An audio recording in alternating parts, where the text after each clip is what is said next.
Hello and welcome to Russ's Movie Corner. My name is Russ, and as you can see, I'm sitting in front of my movie wall and I'm wearing my Star Wars The Last Jedi t-shirt, which means it's time to do another debunk video. This time, it's Mr. Plinkett. Now, for those of you that don't know, Mr. Plinkett is a gentleman who has a page called Red Letter Media. I'm not sure what it is about people with the term media in their title. I think it entitles them to some opinion that everybody has to obey. I don't know. But this is a guy that I actually have a pretty storied history with. What happened is about, oh gosh, I don't know, probably about 8-10 years ago, maybe a little bit less than that. He did a review of this movie, Star Trek Insurrection. And, that's one of the things about Star Trek. And don't get me wrong, okay? The terms that I grew up with were Trekkie was the diehard fans, the ones that would like learn Klingon and go to all the go to all the conventions.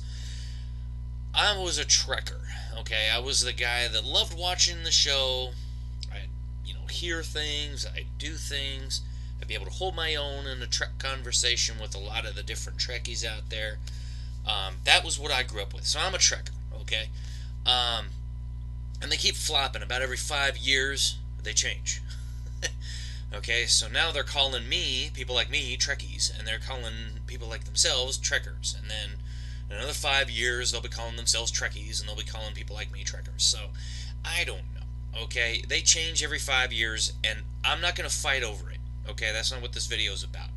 What this video is about is I actually kind of like this movie. I thought this movie was really good. They came back to what made Star Trek Star Trek. I mean, they kind of got away from that.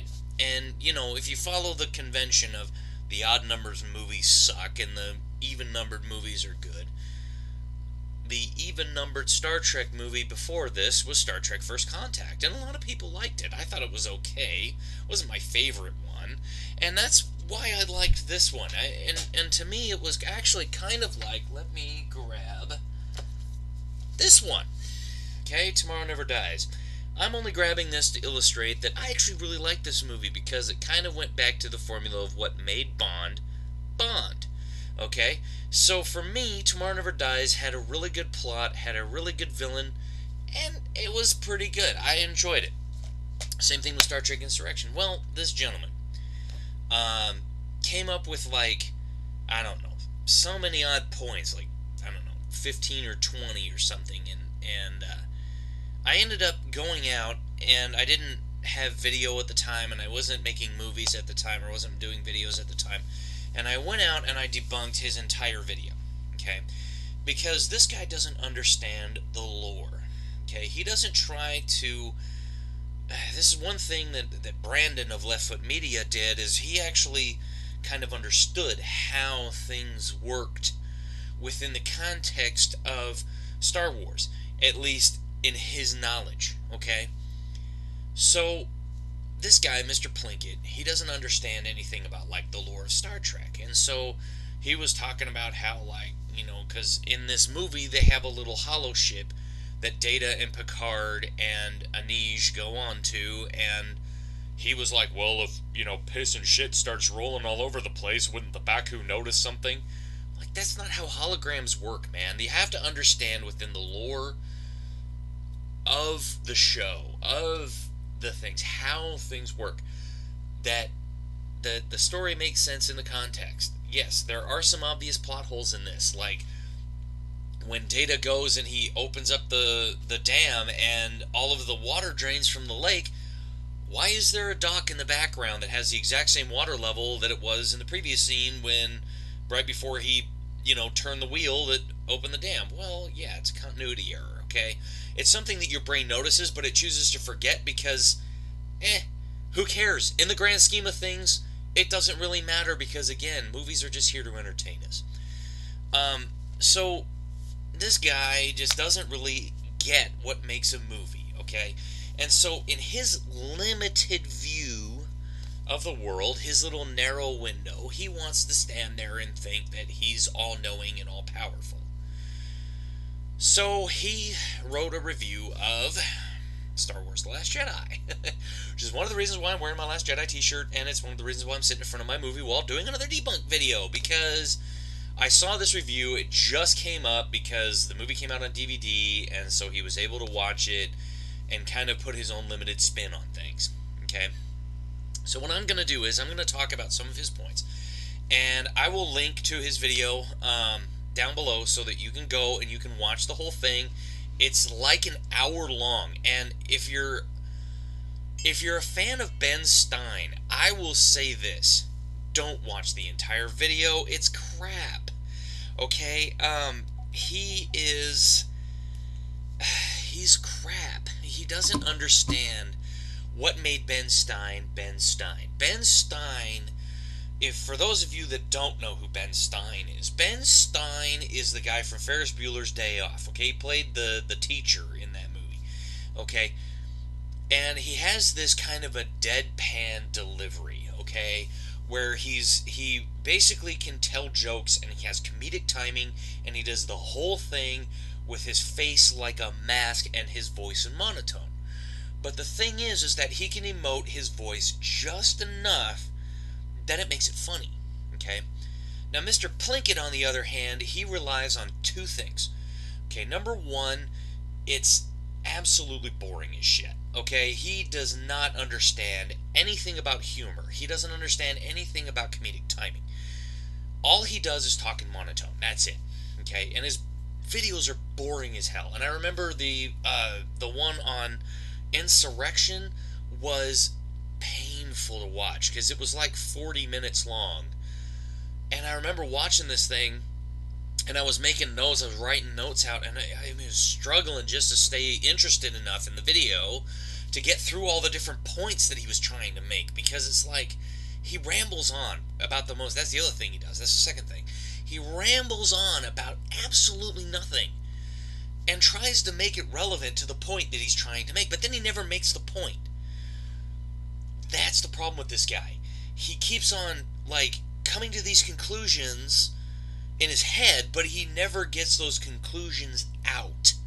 And then he's like, see, and that's why it doesn't work. Well, what are you talking about? And we'll get into that as we get a little bit further into this. So now you kind of know my history, and forgive me if I seem a little kind of out of it, kind of fighting a little head cold something. I got, like, my ears starting to plug up and stuff. I'm just doing this because I just needed to get this off my chest. When I saw this guy doing it, I thought, oh no, screw this guy. I'm going to debunk him once and for all, okay? And after that, if you want to make your decision, if you want to support this guy, that's fine, it's your opinion. If you want to say, you know what, screw this guy, I'm done, you know, this guy doesn't know what he's talking about, that's your opinion too, okay? I'm not here to change minds. I'm just here to just say, you know what, I'm sick and tired of this shit, okay? This is not a bad movie. It really is not, okay? People are making it out to be the worst movie ever, but you know what? They did the same thing with Episode 1. They did the same thing with Episode 2, and they did the same thing with Episode 3. In fact, people have been standing there for 20 years now. I'm not kidding you, 20 freaking years, okay? Talking about how crappy the prequels are, and I go to the comments section, and what do I see of this video? Okay, this Mr. Plinkett video. What do I see? Oh, the prequels aren't that bad. Fuck you! We've been saying that for 20 fucking years, okay? And I've had it. These are not bad films. Shut up! Okay? Nobody cares anymore. Alright? You have your opinion. And you know what? If you don't like it, then do what the Trekkies do. Okay? Say, I'm going to say that the Legends canon is the only canon and that's it. Okay? Dune fans have been doing it for years. Okay? You go talk to certain Dune fans and they're going to tell you it's the 6 books and the Dune Encyclopedia and that's it. They don't care about anything that Brian Herbert and Kevin J. Anderson do. Now, true Dune fans, okay, people like myself, okay, yes, I like the Dune Encyclopedia. Yes, I love the Chronicles, but I also like the new stuff that they've put out because it's actually something that they've done, okay? They have taken these directly from Frank Herbert's notes, and that's what's important, okay? So stop whining, Okay? Stop it. It's not going to do any good. Okay? It's not. They're still going to make Star Wars Episode 9. They're still going to make whatever movie they're going to make. They don't care about you. They don't care about your damn opinion. Okay? So, stop. Okay? This is a multi-billion-dollar franchise. You can't stop it. Just like with Star Trek. Okay? You know, a lot of people were like, oh, the new movies suck. Well, fine. If you don't like them, then fine. But that's not going to stop them from making movies. I mean, it's like, you know, I'm on a group on Facebook that just, you know, they talk about all these people that are just like, oh, the new movies suck, and oh, the new movies are gonna go out of style, and oh, you know, they lost Chris Pine and Chris Hemsworth. No, they haven't lost them. It's called a contract negotiation. Okay? And before they can start filming, they have to renegotiate the contracts. And right now, because Chris Hemsworth is Thor in the Marvel Cinematic Universe, guess what? He's demanding a high price to come back as George Kirk. Okay? Because he has to lose all of the muscle that he gained as Thor so that he can look like he did in Star Trek 09. Are you doofus? Are you stupid? Come on, man. Think about that for a minute. Okay? And Chris Pine has become a really major Hollywood actor. Okay? And he commands a price. And guess what? They're filming Star Wars Episode 9 right now. Right now! You can't stop it. So please, stop. Okay? It's not cool anymore. Okay? To stand there and say, well, this is the dumbest movie ever. Yeah. You said that about Episode 1, you said that about Episode 2, you said that about Episode 3, and we had to wait 20 years for you to come around. Even though we've been telling you for 20 freaking years that the prequels were good, you still complained. Enough is enough already. Okay? So now, let's get into this piece of shit, because it is a steaming pile of shit. Okay? And I'm going to try to wade through it as much as possible. Now, first off, he says, you know, he starts out with this whole thing of, this is my son, and he's, you know, and no, not this son, and then he puts up a picture of some convict, and then he's like, no, this son, this is Ryan Johnson, and he doesn't know what he's talking about when it comes to movies. So, basically, he kind of starts out, he's a filmmaker from Los Angeles, California. He says, after subjecting The Last Jedi to a very deep and tight analysis, or analysis, I guess. Again, trying to make humor, but it doesn't really, it kind of falls flat. He's discovered that it is a slightly more complex and interesting film than I first thought. Complexly bad. Again, trying to make a joke, falls flat. Then he says, starting with number 1, okay?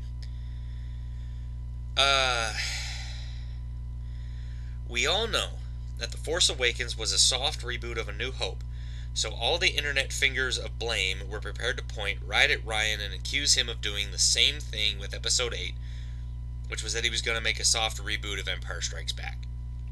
And it says, here we had a movie set after the destruction of the First Order superweapon.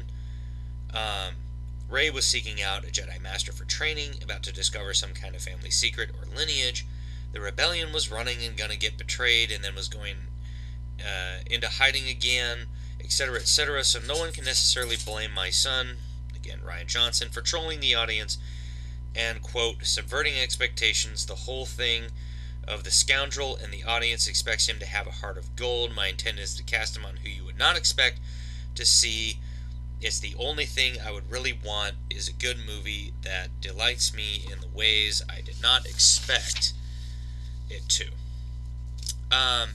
So what he's talking about there is that because people were making the immediate comparison of the Star Wars The Force Awakens to Episode 4, and I've already kind of done a debunk on like how there was only like a couple of parts that were extremely similar to Episode 4, yet the rest of it was completely different.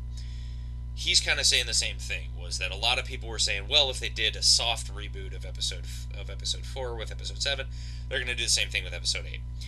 But, alright, let's break that down. So, Episode 5 starts on Hoth. This one starts on Dakar as the people are going away. Now, here's the thing. If you take the time to really watch The Force Awakens, which I don't think this guy did, I think he just kind of glossed over it because he wanted to get to the points that he wanted to talk about. But if you talk about The Force Awakens, and I've seen that he has a review of The Force Awakens, I haven't watched that video yet, and I don't think I will, just because of how bad this one is. But if you remember from The Force Awakens, okay, they tracked, so Snap Wexley, okay, David, gosh, I can't remember his name, he's in Star Trek Beyond. He's the guy that plays Snap Wexley in Force Awakens and in this movie. He went to the Starkiller base, okay, and they tracked his ship through light speed, okay, back to Dakar. That's how they know where they are, okay? It's not like it's some great mystery that, oh my gosh, the First Order just showed up out of nowhere. No. The First Order didn't have time to mobilize after the destruction of Starkiller Base, but they knew where they were. How did they know where they were? Well, that's because they tracked Snap Wexley. It's actually in the frickin' film. If you go back and watch it. Again, Star Wars Episode 7, it actually says that. Okay? Forgive me if I take a little bit of a drink here. Okay. So here's the difference. Okay, this is where,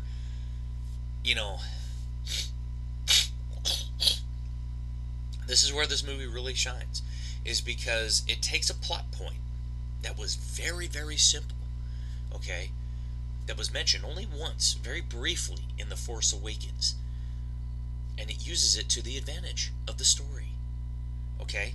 Now, Empire Strikes Back, what was the opening scene? Okay, it says it right in the crawl. Okay?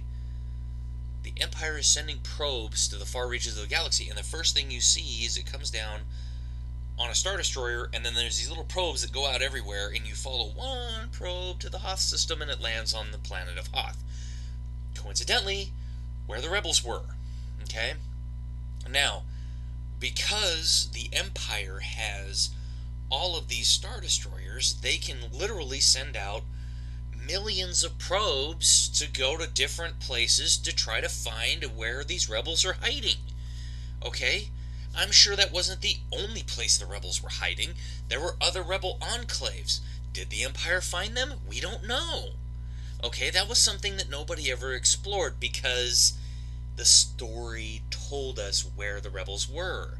They were on Hoth, hiding from the Empire. Okay? And Admiral Ozzel is like, Vader, I don't want to sound presumptuous, but I don't know that the rebels are there. Could be smugglers, could be pirates, could be anybody. And Vader's like, no, that's it, the rebels are there. And Ozzel's like, oh, damn it.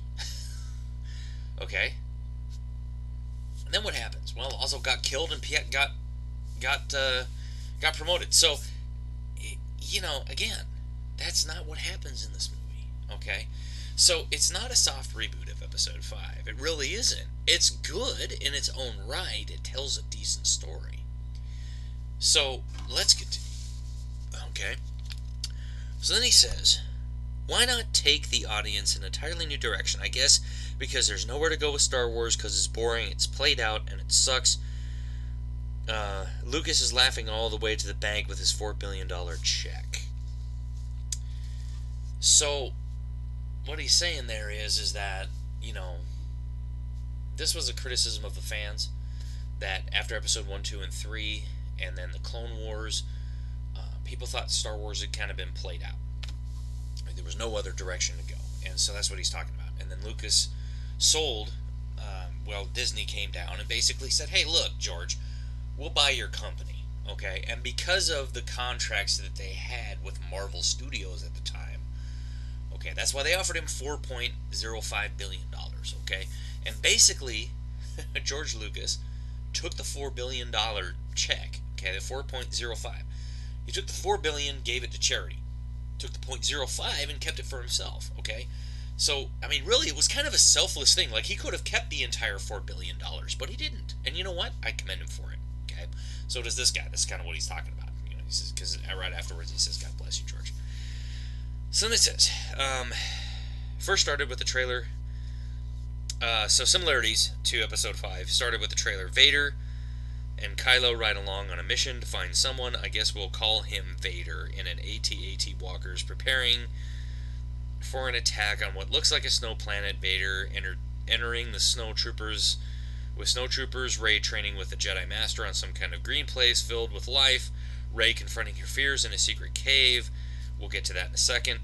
Vader force senses someone on a ship, and so on. When you see the movie, the snow planet battle is at the end. Oh my God, it's not snow at all; it's salt. So then you're gonna rub that on our wound. It's like, wait, is that Gareth Edwards? Put a helmet on, you stupid prick. No one cares that you have a cameo. So basically, what he's talking about there is that in the trailer, you know, there was some. You saw like a little hint of the ATM-6 walkers.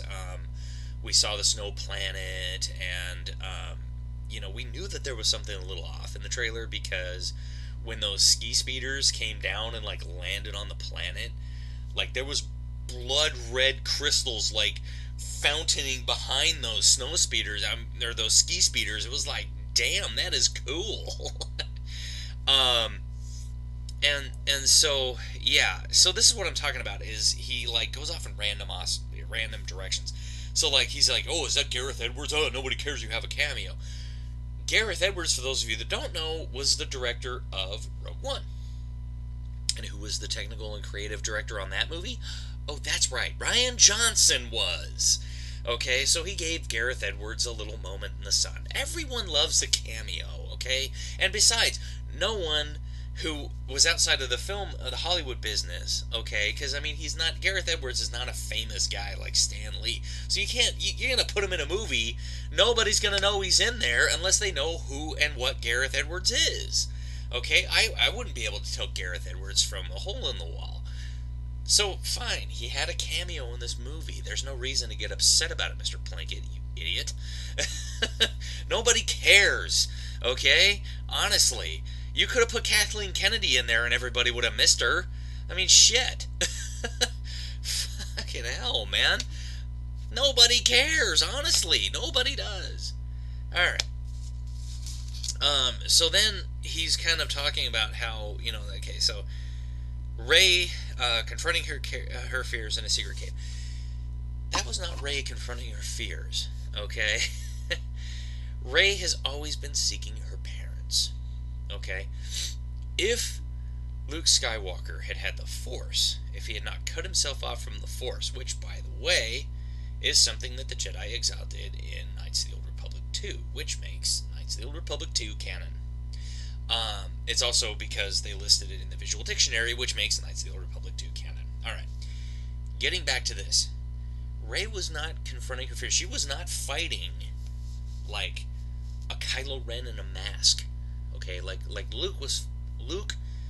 The reason why Luke saw Vader in the cave was because the dark side shows you what you think you fear the most. What does Rey fear? Not knowing who her parents are. And what does it show her? Herself. It doesn't show her parents. It shows her herself. Okay? And so in her mind, the dark side has kind of twisted it. And we'll get back to this in a few minutes, because he's going to talk about this a little bit more. But this is basically what has been going on inside of her head. She has no memory of her parents. Okay? And that scares her. That's the fear that she's really that's what drew her to the cave in the first place. It's not her confronting, like, again, Kylo Ren and saying, oh my God, Kylo Ren's coming to kill me. I better strike him down in anger. That's not what it is. It's, she wanted to see her parents, and she thought that the dark side could show her parents. Because, again, Luke was a hermit. We've already discussed this with the whole Left Foot Media video, and we've discussed this in a couple of other videos. Okay, Luke failed. he failed Kylo Ren, okay? And because he felt that it was his failure, he said, I'm out of here. I'm done. I'm gone. And that's what he did, okay? He threw his hands up just like he does all the time, and he ran off just like he did all the time, okay? And so we have this guy, okay, that is basically, and we'll get back to kind of Luke and his philosophy here, that, you know, he's kind of at this point in his life where he's like, you know what, screw it, I don't want to train Jedi anymore. I'm horrible at it. I suck, okay? And so he sees Rey, and he sees a chance at redemption, but then he sees how much power she has. And she pleads with him. If you watch the damn film, seriously, watch the damn film, you'll see that, okay?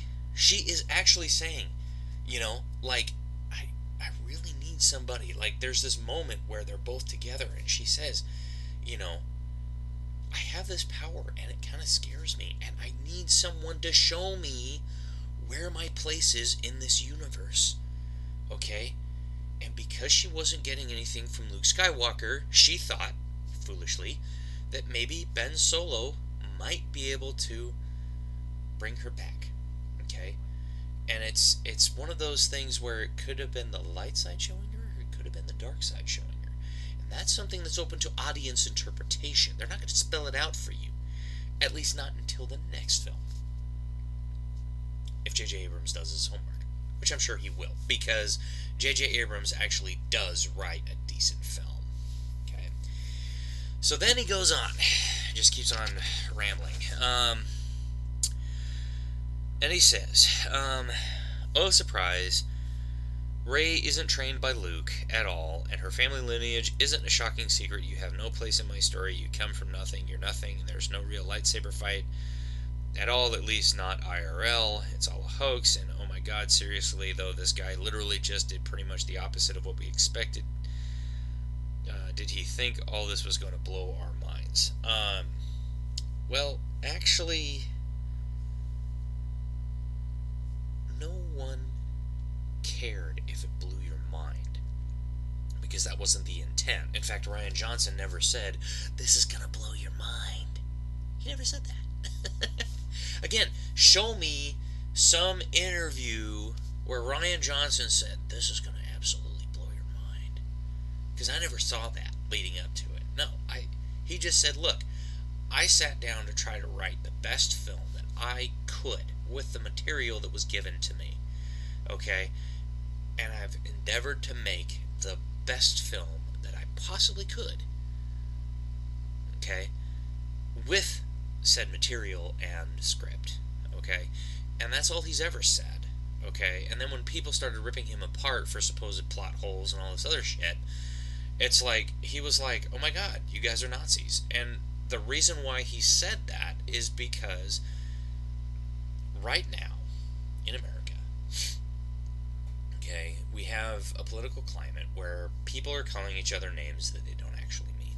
But Nazis, if you look at history, Nazis were all about fascism and our opinion or no opinion. No freedom of speech. And right now, in our country, okay, there's a group of people out there that believe that it's our way or the highway in terms of freedom of speech. Oh, I believe in freedom of speech if you believe what I believe. And that's kind of what the Star Wars fans are doing now. Okay? It's, you either hate this movie or you're dead to me. I don't care. Fine. You know what? I'm dead to you. I don't give a shit. Okay? This movie's good. I don't care. Okay? That's why Rian Johnson calls people Nazis, is because it's my way or the highway, and that's not where we live. Okay? Sure, you're entitled to your opinion, but it's your opinion. It's not everybody else's opinion. And if somebody disagrees with you, guess what? Tough luck. It's not up to you. Okay? So stop. Right now. Just stop. Okay? People can have their opinions. I personally love this movie. Okay? And if you hate it, that's your opinion. But don't tell people that they have to believe in it. Okay? or they're dead to you, or you're you're gonna yell and scream at them or whatever. Nobody cares. Okay? I don't know how many fights I've gotten into online about people hating on this movie, and they still don't know why they hate it. It's kind of like people hating Donald Trump. I'm not trying to get political. I'm just saying it's like people hating Donald Trump. Go watch a video where people just walk up and say, "Hey, you're protesting Donald Trump. Why?" And the people are like, "Well, he's a racist." Well, actually, he's given blacks and minorities huge reductions in unemployment and record jobs. Why are you out here again? I don't know. You see what I mean? That's the problem with people when they hate on this movie. They don't know why they hate it. They just do. It's a mob mentality. Everyone is hating on it, so I'm going to jump on the bandwagon. Why do you hate it? I don't know. Really? Is that your answer? You don't know why you hate it? There's no plot holes. There's no inconsistencies. At least nothing that's not going to be solved when episode 9 comes out. You can't even wait 2 freaking years. Let's jump back into this thing. So then he continues on. And he says, Luke tells Rey that Jedi aren't special, that contradicting all of the other Star Wars films. And then he talks about how it's like. Then he shows a movie clip from episode 4 where he talks about, or I mean episode 1 where Obi-Wan is talking about it's off the charts. It's over 20,000, and he says, "Silly Yoda." So silly Luke's robot hand vanishes into the Force. Emo chat live, where we really don't talk about. It's just how terrible the script is. Then he goes on to say, I told Ryan this is no surprise. I said, just fundamentally disagree with your concept of this character. He's talking about Luke. And again, as discussed in the other 2 debunking videos that I've done so far, that's already been shown to be false. Because again, Mark Hamill had his own idea for what Luke was going to do. Okay, just gonna put that out there. Okay, and I'll put a link to the Vanity Fair article so that you can see for yourself that he actually walked back what he said, because the fans were like, "How dare you?" And he did. He walked it back and he said, okay, I get it. He's like, I had this story in mind for what Luke Skywalker wanted, for what I wanted Luke Skywalker to be. I didn't agree with it, but that's not my place. I'm not the writer, I'm not the director, I'm not the producer, I'm just the star. I have to take what Rian Johnson has written and brought it in, and man, did he make a great one, So he actually did enjoy the movie. He actually liked the direction that they took Luke in after he had gotten it off his chest. After he had said, you know what? I don't agree with this. Okay, now that we've gotten that off our chest, let's sit down and let's make this happen. Okay? And then after he saw it, he went, wow, I did not realize just how great Rian Johnson truly is. Okay, so if Mark Hamill is saying that Rian Johnson was good, I don't know. If you can't take it from the horse's mouth, who can you take it from? Okay? As for Luke saying that the Jedi weren't that special, what's so special about them? Can anyone tell me? Post your guess in the comments below. Okay, tell me what you think makes the Jedi so great. Okay? Hell, I love the Jedi. But what makes them so great? What makes them the keepers of the Force? Like they believed. Okay? In fact, Luke spells it out in this movie. At the height of their pride, they allowed Darth Sidious to rise, take over the Senate, and wipe them all out. Ooh. Weren't so special, were they? That they didn't even see the Sith Lord right under their noses. That they had minis. They sat right across from him. Master Yoda sat right across from him. Okay? But that's where Yoda's different from Luke. because, yes, Yoda was like, you know what? Yeah, the Jedi are no more. And I have this one chance to take this whiny little brat and turn him into a Jedi. And it failed. Spectacularly. But you know what? He didn't give up on him. Okay? That shows the difference between Luke Skywalker and Yoda. Okay?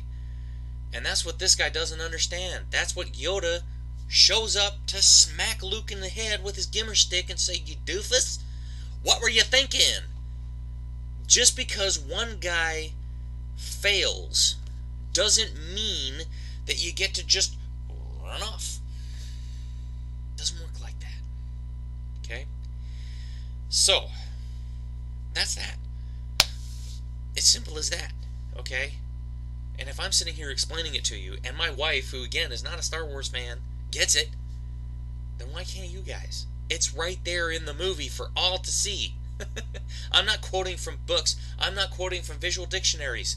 I'm quoting from this. Okay? From the movie that everyone supposedly watched and hated. Because their bar of expectation was way up here. And the movie delivered, but it wasn't what everybody wanted. It wasn't what everybody had in their head. And because it wasn't, they hated it. Which was the exact same thing as Episode 1, the exact same thing as Episode 2, the exact same thing as Episode 3, and the exact same thing as Episode 7. Which I called, by the way. In fact, my retired Marine buddy told me that I called it. He goes, "Oh yeah, you did." I'm like, "Yeah, I told you." Because we sat in the theater, and I said, right after it got done, I said, "This is going to become the new Episode 1. And sure enough, what happened?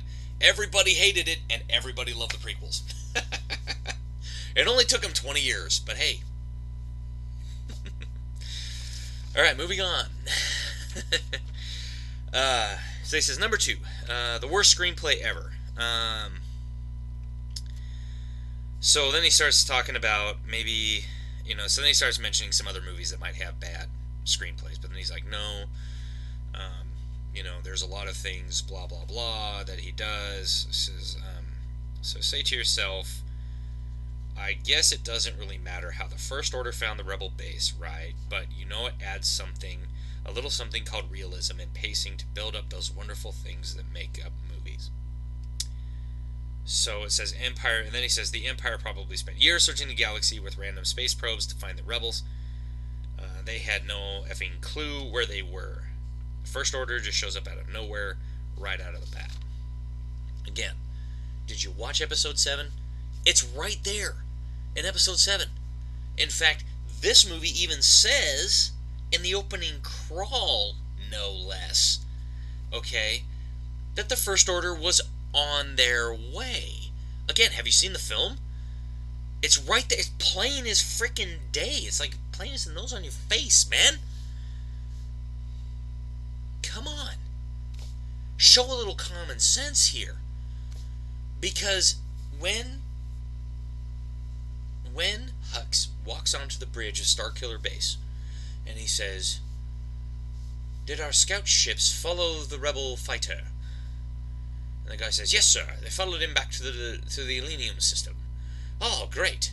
Well, begin charging the weapon, and we will, destroy the resistance once and for all. And we can rule the galaxy. Yay." Duh. It's right there in Episode 7, man. So they knew where they were. All they had to do was scramble back to their big ships, okay, call up a dreadnought, and go to the Elenium system.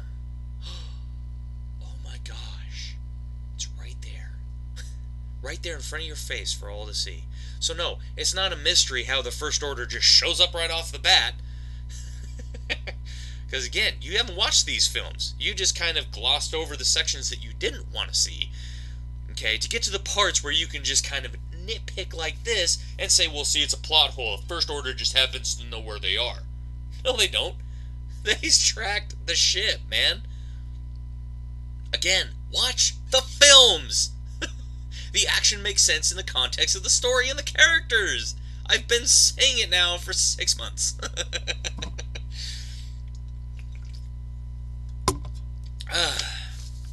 to it. Says, so Poe flies his X-Wing in front of the Dreadnought ship as a distraction. Your drone goes into attack mode with the intention of taking out the surface cannons. Right, he does this so that the bombers can bomb away. They were in the middle of doing this whole plan because they had their bombers out and ready to attack.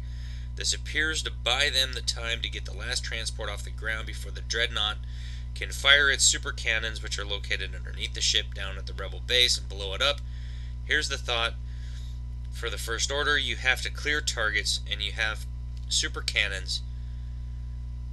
Or you have 2 clear targets. You have super cannons sure to blow up a planetary base that's deserted and isn't going anywhere. So, bring those super cannons over here and fire at the big fleet ship that's poised to jump to light speed at any moment. You know you could always blow up a base at your convenience or leave a couple of Star Destroyers there. I doubt the Rebellion would come back to a base that has been found. Plus, maybe down on the base they left some stuff about other rebels or other locations, fleet strength, crew dossiers, important belongings, data chips with information on stuff they couldn't really get in a hurry. Then he says, I think in military terms they call that intelligence, but clearly the script is missing that. That would have been the first thing that the rebels evacuated, okay? Would have been any potential bases that they had. That would have been the first thing that they would have put onto a computer chip and gotten onto the big resistance ship, okay? What they had down there was munitions and fuel, okay? Those are 2 very important things. Now, why did Captain Kennedy blow it up? Well, let me see here. Why would you blow up a base full of fuel and ammunition? Oh, that's right! To cripple the fleet. Okay? Yeah. They didn't have an idea of what Poe was going to do. They're like, a single light fighter? Like, why? What is he going to do? And then he starts blowing up the surface cannons. And this is one of the things that we addressed in one of the previous videos. Why was this attack successful? Well, it wasn't. It was a war of attrition. And the Resistance lost every single freaking bomber they had. Duh. I mean, it's almost like these people don't have any concept of what a war of attrition is. Because that's exactly what happened. Look at the first attack on the first Death Star in Episode 4. Let's look at that. Okay? Because that was a war of attrition. Okay? The Rebels won. Yes. But how many Rebel ships did they lose? All except 3. Okay? Luke, Wedge, and an unknown person in a Y-Wing. That's it. All of the rest of them were blown out of the water. Okay? Every single last one of them. Duh. That's called a war of attrition. That's how a smaller force wins against a bigger force. In fact, if you look at history, that's how the USA won the Revolutionary War. Okay? Because we fought a war of attrition. We knew going into it, we didn't have big standing armies like the British did. Okay, so we fought them in guerrilla tactics. We fought them in ways where we could win without actually having to face them toe-to-toe. Because going toe-to-toe with them does what? Nothing. We were losing the war until we figured out, maybe we should start hitting like the French and Indian War was. Okay? We need to hit and fade, hit and fade, hit and fade. Okay? That's what the Rebels did. Look at Scarif. My God, people. Yeah, they got the Death Star plans out at the cost of every single person. Okay? They lost most of their entire fleet, including Admiral Raddus. Okay? He died at that battle. Which is what the ship is named for. In case you didn't know. Alright? That's what it is. Yeah, intelligence, there probably wasn't much. Okay? Because generally, when people are getting ready to evacuate in a hurry, what's the first thing they're going to take? Anything that can be of use. If they can't use it, they're going to burn it. Okay? They didn't have time to burn it. So they were taken off. And the First Order wasn't about to allow the ships to escape into hyperspace and then sneak back into the system at a later date and pick up all those munitions and fuel. Okay? Which is why they fired on an empty base. Military intelligence? I'd say that's a hell of a lot of military intelligence. A lot more than this guy has. Alright, moving on. It says, old school Empire guys were just coldly doing their jobs. They weren't effing frothing at the mouth. And what he's talking about there is when Poe is kind of, talking about it. But that's who Hux is. Okay? I mean, did you see Episode 7? Did you see his fanatical speech on Starkiller Base? Oh my frickin' god, man. But that's fanaticism. That's the difference between the Empire and the First Order. Thank you, you just pointed it out. Yes, the Empire coldly went about their business. And the First Order's a fanatical piece of shit. Okay? And Hux had delusions of grandeur. He actually, the reason why he got pissed at Kylo Ren when Kylo Ren declared himself Supreme Leader was because Hux wanted to be the Supreme Leader, man. That was his ambition. He was thinking, Snoke is dead, I can be the Supreme Leader. Which is why he was going to reach for his gun and shoot Kylo Ren. Okay, if Kylo Ren wasn't able to get up and do his job, Hux was going to put him out of his misery and basically declare himself Supreme Leader. And then Kylo Ren stands up and he's like, well, good, I still have an enforcer. Yeah. Duh. Kylo is asserting his dominance over Hux because Hux is a mad dog. Snoke even says that, you idiot, in case you'd bother to watch this movie. Duh. I mean, Snoke actually says, you probably wonder why I keep a rabid cur like that around. Ha ha ha. Even rabid curs have their uses. And he says it right in the movie. Right when Kylo Ren first walks in to the throne room. Go back and watch the damn film. It's right there for all to see. There are no plot holes in this film. There are no mistakes. There are nothing. Nothing. It's all right there for you to see. You just have to have the common sense to see it. And nobody does. It's kind of pathetic, really. I mean, it just kind of pisses me off that nobody can actually see that. Then he goes off. I mean, it's like, again, he goes off on tangents. I mean, he's just like, he's talking about, like, all of these different things, like with Poe and Leia and, some different things. Again, there's, like, nothing,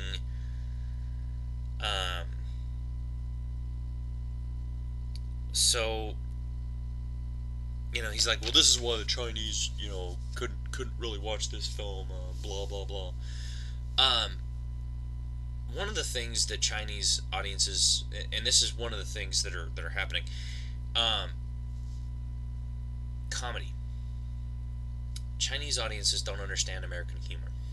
Okay?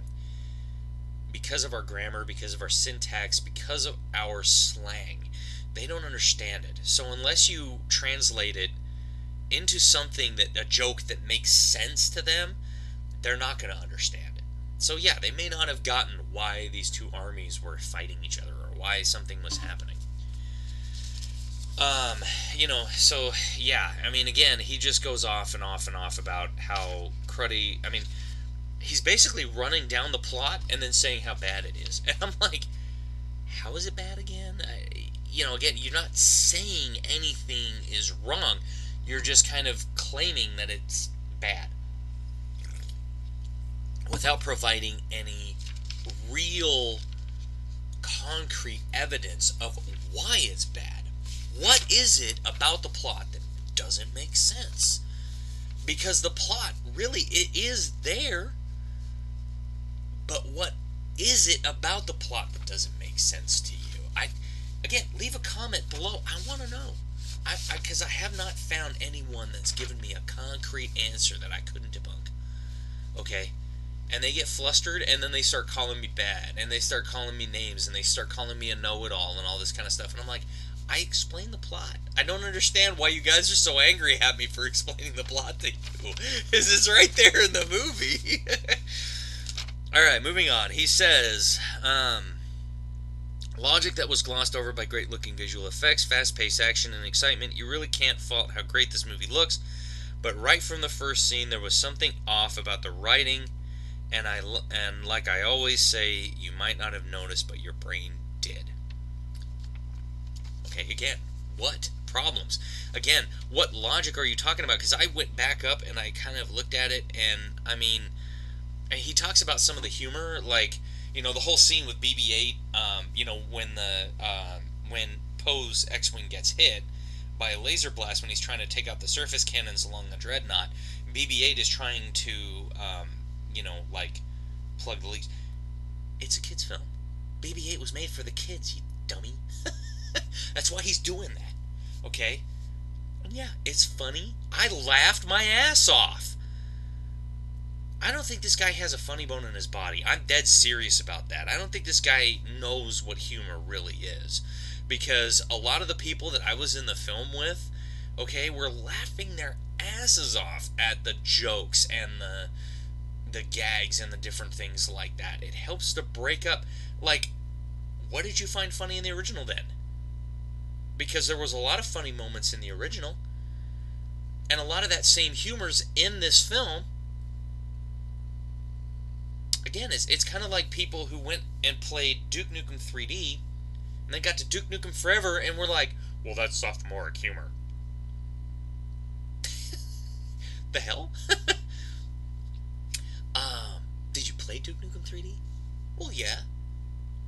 Okay, how long has it been since you played it? I don't know, like 10 years. Okay, then go back and play it once. And then tell me it doesn't have sophomoric humor. Because that's exactly what this game has. And that's exactly what this movie has. It has the same exact humor that's in the original trilogy. It's all there. It's all the same. It literally is the exact same humor. And now it's bad? This is what I mean by rose-colored glasses. These people have these glasses, and they're not rose-colored anymore. They're like full-on pink glasses. Because these people can't see past the original trilogy.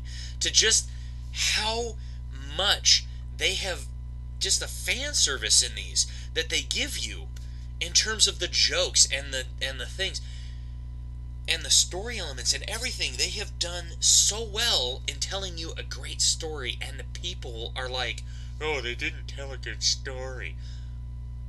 What story were you expecting? The Thrawn trilogy? The Legacy series? The Jedi Academy trilogy? What were you expecting? Come on, man. This isn't the Legends EU. Disney is rewriting the story, and they're doing a damn good job of it. You people just can't see past your own nose. You see the original 3 films, and you go, these are perfect. These are the best films ever. Anything they make now is crap. No, it's not. It's good. It's still Star Wars. Okay? Yeah. Their lightsaber battle was against the Praetorian Guards. That was a distraction. That was only a distraction. Luke was only there on Crate as a force projection to do exactly what he did. Again, makes sense in the context of the action and the characters. So, alright, moving on. Then he says, number 3, TLDW. Then he talks about the script, the fact that there's just too much stuff. When we put the whole movie together, it had a very big movie. We had a very big movie. It was too big. It was too long, too much stuff. And he says, this one takes the cake, 2 hours and 30 minutes. Has this guy ever seen Return of the Jedi? Or Empire Strikes Back? Or, I don't know, The Phantom Menace? Was it 2 hours and like 20 minutes? And Attack of the Clones, I think, was like 2 hours and 35 minutes. Gosh, Revenge of the Sith, I think, was almost 3 hours. Return of the Jedi was like 2 hours and 59 minutes or something like that. I mean, it was insane. It was like, are you kidding me? 2 hours, 2.5 hours? That's a typical Star Wars film, dumbass. I want to take a look at that. Yeah, just pull down your little movies and just look at the bottom right there, right at the bottom of the DVD. It'll tell you exactly how long it is. Okay? Dumbass. Then he says, in my opinion, story-wise, should have ended around the hour and 45-minute mark. Somehow all this stuff with Snoke and the confrontation with Rey and Kylo felt like a climax, as did the Admiral Holdo Lightspeed kamikaze attack, but this is all a problem with structure, so let's talk about that. And I said, okay, so my question is, what structure problem is there? Because he doesn't actually talk about structure in the remaining, like in this whole thing. So then he goes, well, Snoke throne room scene is clearly reminiscent of Return of the Jedi. I'm going to compare The Last Jedi to Empire Strikes Back, of course. In Empire, we have sort of a bull-like storyline structure where our characters are together, then go off on separate adventures, and all end up at the same place for the conclusion. Sitcom format. Speaking of which, you have an A story and a B story. In Empire, clearly Luke training with Yoda and learning about the Force, and then having to confront his failures. And in The Last Jedi, we have 4 C stories. I don't even know how that bleeping works. Equal time seems to have been given to everything that's going on in the film, and nothing seems to have more weight than anything else. Plus, things that kind of seemed important just sort of end more or less unresolved. Again, like what? Dude, we're in the middle part of a story here. What did you think was going to happen? Did Empire Strikes Back revolve with everything answered? Well, let me see here. No. Okay? Luke wasn't a Jedi. Okay? He ran off to Cloud City. He learned a horrible truth, got his hand chopped off. Han Solo was captured and frozen in carbonite. Audiences walked out thinking, well, geez, what happened to Han? I mean, how are they going to get him back from the bounty hunter and from Jabba the Hutt, and how, I mean, geez, Luke is Vader's Luke's father now. I mean, how is Luke gonna deal with that? There was nothing resolved. The fuck you talking? Seriously, man, the hell are you thinking? What were you expecting? This is the middle part of a 3-part story. Setup, revelation, payoff. We're in the revelation phase. We haven't come to the payoff yet. And we won't. Okay? We won't until episode 9 comes out. Got it? Good. Let's move on. Okay. He says, and again, he doesn't actually talk about structure problems. Okay? Nothing in here talked about a structural problem, okay? I mean, he just kind of says, well, you had an A story and a B story in Empire Strikes Back, and in this one we have 4 C stories. Everything got its own equal treatment. Well, gee, I seem to remember that while Luke was off training with Yoda on Dagobah, playing grab-ass, well, gee, let me see, what else was happening? Oh, that's right! The Empire was hunting down the Millennium Falcon through an asteroid field. And I seem to recall that got equal treatment as Luke did on that. And then they went off to Cloud City while Luke was still on Dagobah training. And they went off to Cloud City and they did all their stuff. And they got their asses captured. Okay? Because Boba Fett followed them there. Gee. I seem to think that's 4 C stories, dumbass. Again, what were you expecting? Were you expecting the same exact thing as Empire? Because that's not what you're going to get with this movie. Okay? And that's the problem we have. If you're comparing this to Empire Strikes Back, then you have to do a better job than that. Okay? That's not a structural issue. Okay? Yes, everything was given equal treatment. That's what a good story does. Okay? If you're off in A direction and you have B story that only gets 5 minutes, no one cares about B story. In fact, you want to know the best example of a B story that went absolutely effing nowhere? Go read Harry Potter and the Goblet of Fire. The Society for the Protection of Elfish Welfare, SPEW. Okay? That chapter literally goes nowhere. In fact, she doesn't even wrap it up in book 7. It just dead ends. And you know what? It was pointless. The only thing it did was serve to give Winky and Dobby something to do in the story to keep Dobby relevant. That was it. Okay? It had nothing to do with the overall story of Harry Potter, hence the reason why it was cut out of the damn film. Duh. And when I point that out to Harry Potter fans, they're like, well, but it does go somewhere.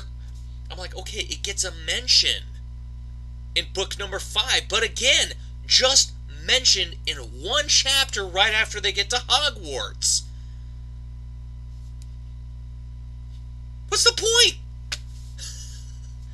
It's literally a dead end.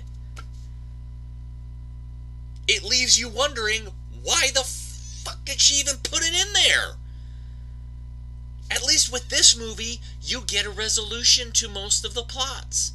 And yes, you have questions, okay? Like, are they going to bring back DJ in the sequel? What happened to Phasma? Is Rey's parents really just scavengers on Jakku, or is there another purpose for her?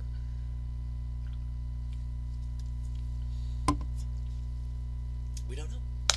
And we won't. Until we get further down. Okay? Episode 9 comes out. A lot of your questions are going to be answered. In fact, I just heard that Billy D. Williams is coming back as Lando Calrissian. And that's because of Solo. They brought him back in Solo, and so now they're bringing him back, and they're like, oh yeah.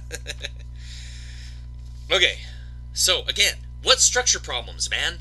There were no structure problems. Alright. Number 4. Comedy of Errors. The Last Jedi script kind of plays out like a madcap comedy film. At least that's what the rebellion aspects of it, too. Let's take a look at a random comedy film about National Lampoon's Vacation.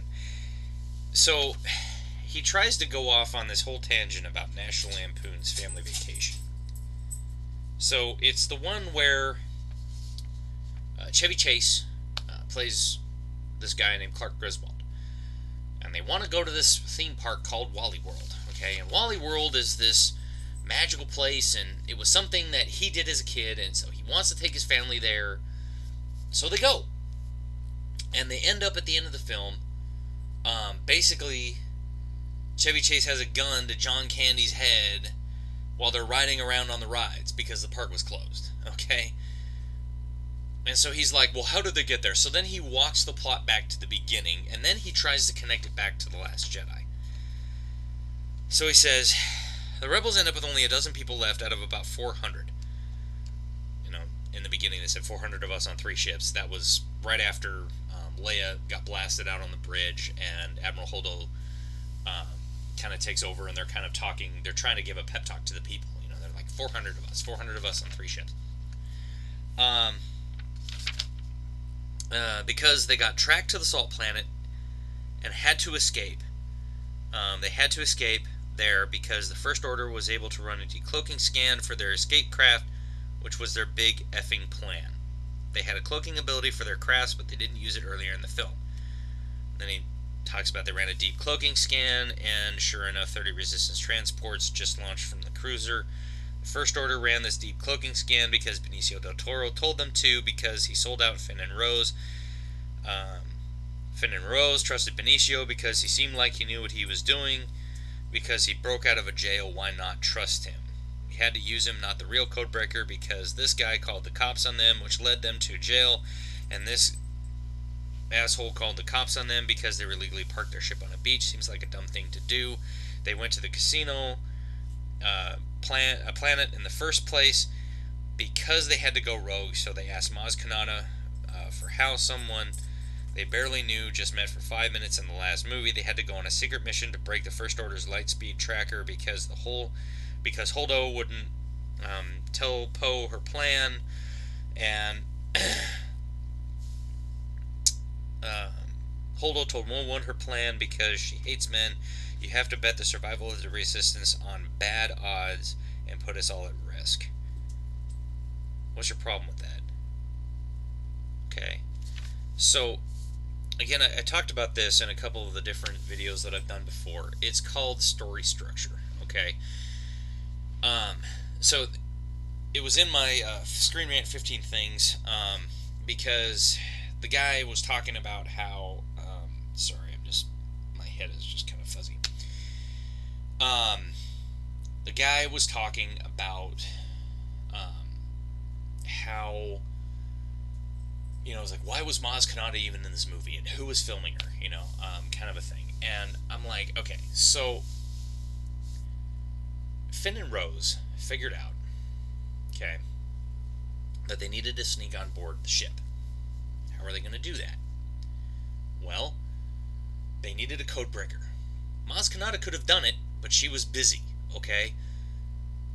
And so she pointed them in the direction of a guy who could do it, okay?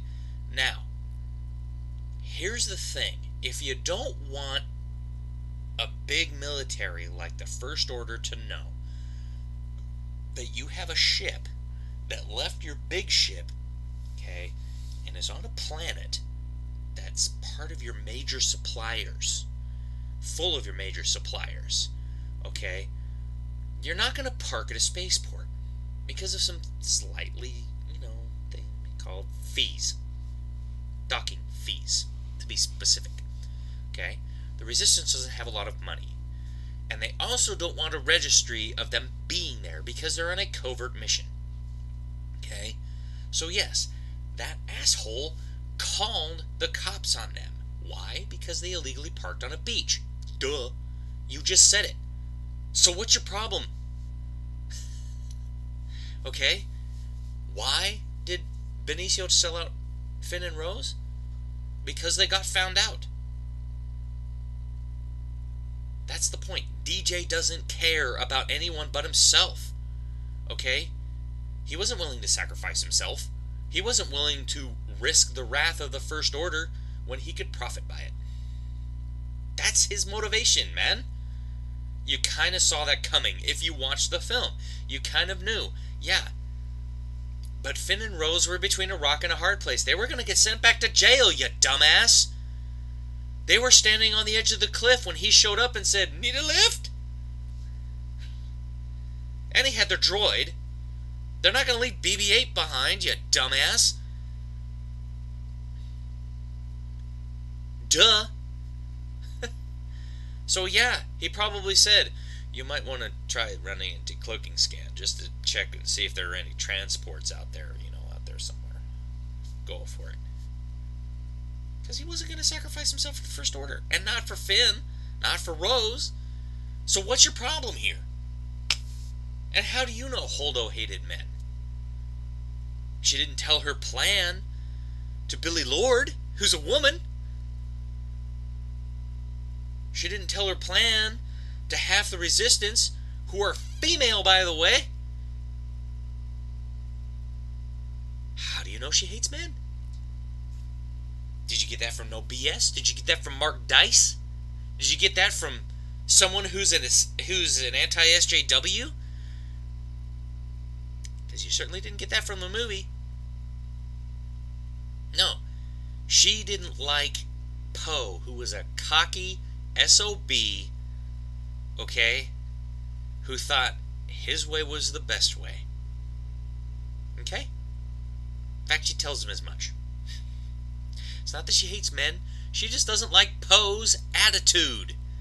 Okay? Now, yes, a lot would have been solved when Poe is standing up there saying, we're out of options here. We're running on fumes. You're filling up these damn transports. What's your big plan? If she just said, turn around and look out that damn window. See that frickin' planet right there? What we're going to do is, we're going to cloak these ships against their sensors. They're going to slip on down to the surface. I'm going to pilot this hunk of junk past everybody, past the planet, okay? Lead them away from you so that when they blow me up, they'll think we're all dead. That was the plan. Got it?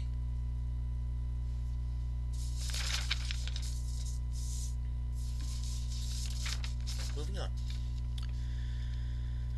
Okay. It says, her plan is the kind made sense, except for the First Order could physically see the planet you were going to, and they were just going to follow you there anyway. Okay. So, first off, the Radis was a decoy. I just explained this. Okay, the Radis was acting as a decoy when the transport slipped away. Okay, now, this is where I call it deceptive editing.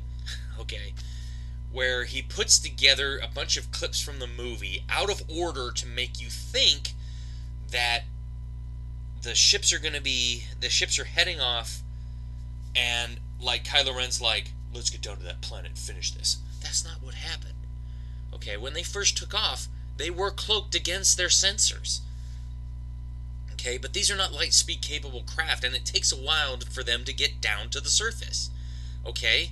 Because we're not talking about impulse drive here. Okay, this is not Star Trek, and they're not cloaked as in like a typical cloaking device that you think out of, like, say, oh, I don't know, a Star Trek film. Okay? In Star Trek, the cloak, when you see the Klingon ship and it cloaks, it turns completely invisible. But that's not how this works. Okay, what they did is they masked the things against their sensors so that they couldn't detect them.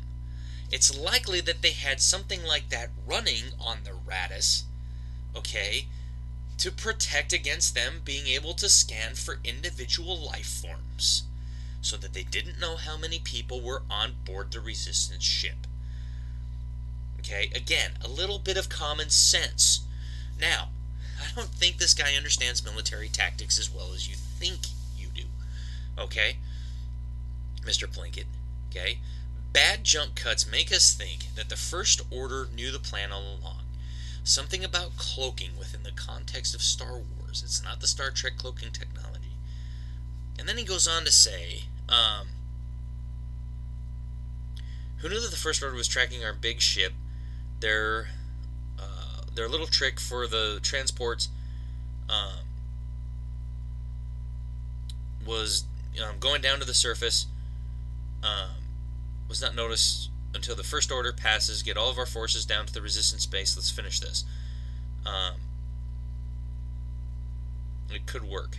Why wouldn't they be monitoring for little transports? Also, how did Holdo know that it was just a good guess? There's no life signs on the big ship. It's empty. So, again, bad jump cuts. So, by saying that, by having this editing together, okay, the way that he does. So he's talking about, like, at first, he's talking about Holdo's plan. Oh, it's sound plan. And then he's got this, then he's got the one of Kylo Ren. Let's finish this. And then let's get everybody down to that planet. Let's finish this. Then he goes back to, Hux is standing on the bridge, and he's like, it's empty. So again, deceptive jump cuts make us think, because it's out of order, makes us think that the First Order knew the plan all along. So when he says it's empty, that's not it. Okay, if you take it within the context of the story, again, take it in the context of the story, okay, they knocked Poe out because Poe was getting ready to go. Rose and Finn gets captured. Leia wakes up. She shoots Poe with her blaster on stun. Knocks him out. Okay, they load everybody on the transports. Holdo stays on, okay, to lead the First Order away. Then they go down They weren't monitoring for little transports. Okay? And that's when Poe says, oh, it could work. Because at first he runs up to the thing. He's like, no! And then she's like, Poe. And then she tells him the plan. And he goes, oh yeah. Being a military guy, he gets it. You don't. But he gets it. Okay? He goes, oh, okay, I get it. So the Raddus is going to act as a decoy. Holdo's sacrificing herself. We're going to slip down to this old rebel base, and we're going to send out a distress call and have somebody come and pick us up. Good sound plan. That could work. Okay? And because Finn and Rose got captured along with DJ sells them out. Okay? And he tells the First Order, you might want to run a decloaking scan to check for transports, because they might have done that. So they do, and they start blowing away the Resistance transports. Okay? And that's when Snoke and Rey and Kylo Ren are kind of having their confrontation, and, you know, Snoke uses the Force to push her in front of the little Oculus viewing scope so that she can see it. Why can they see it? Because of the big magnifying glass? Because they know where to fucking look. Okay? Ever try to track something against a star field? Go watch the movie Gravity for once, okay? You might actually learn something about trying to track an object against a star field. It's almost impossible until it's right on you. Okay? You can't always see things that are extremely tiny. Okay? Against a star field when they're way far out in front of you. Now, that's when Holdo realizes, oh shit, I need to turn around and I need to do something fast. So she starts swinging the Raddus around. And that's when the guy says, you know, oh, boss, the big Resistance ship is turning around, and he's like, why should we care about that? Because he's like, well, it looks like they're preparing to go to lightspeed. He's like, why? It's empty. That's when he says it's empty. Okay? Not when this guy makes you think he says it's empty.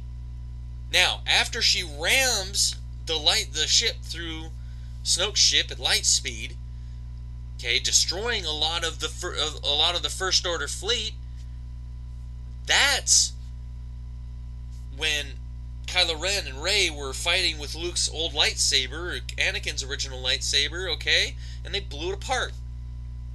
She escapes in Snoke's ship.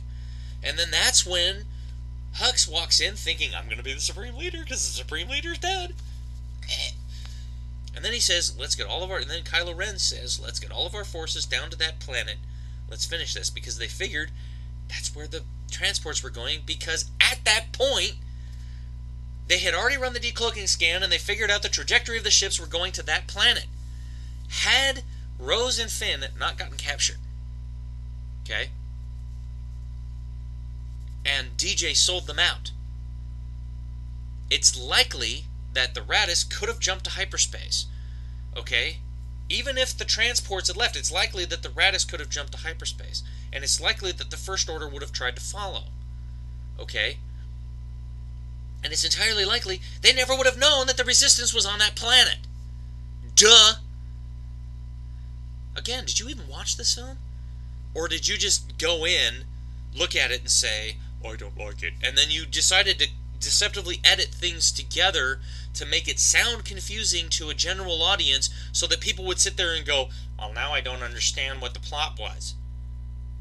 Go back and watch the film. If you watch this video and you're like me and you went, what the hell is this guy talking about? This is completely out of order. Go watch the film again. You'll find out it's out of order because this guy cut it together however he wanted to make it seem like there was a problem with the story, that the First Order knew all along that the Resistance was traveling to Crate. They didn't know that. They didn't know that until DJ told them to. God. Moving on.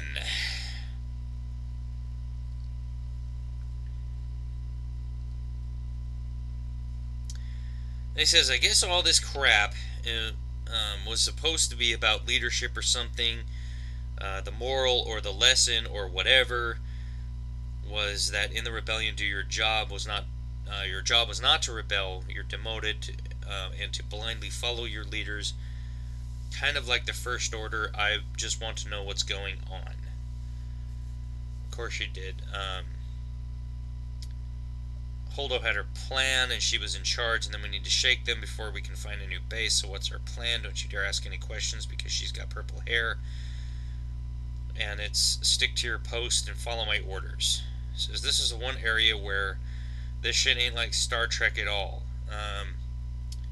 Picard was in a situation where he didn't know what the fuck to do. You would ask everybody for their opinions.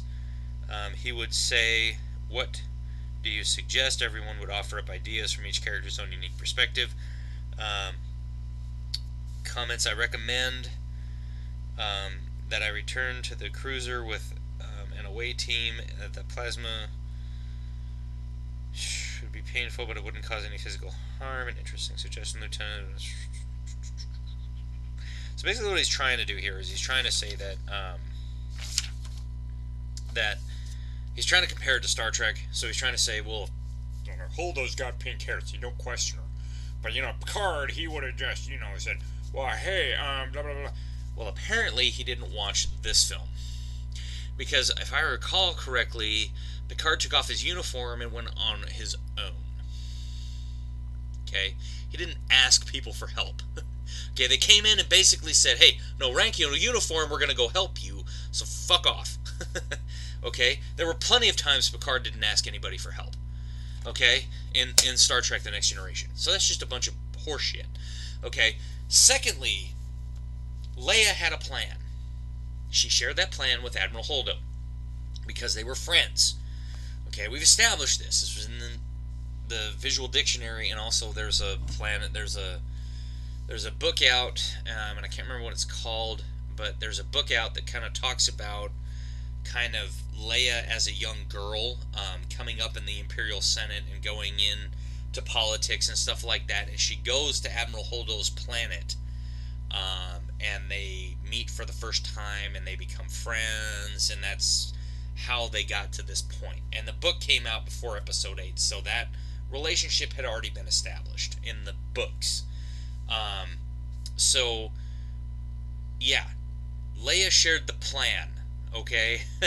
That was kind of the plan. If we can't get away from the First Order, like, that was kind of what Leia was kind of thinking, was if we can't get away from the First Order, then someone's going to have to continue the mission, which is we're going to try to drop near a planet, near enough to a planet, that we can sneak down to it, and we can use our main ship or all of our ships as decoys, okay? And we can save everybody, and we can save the Resistance.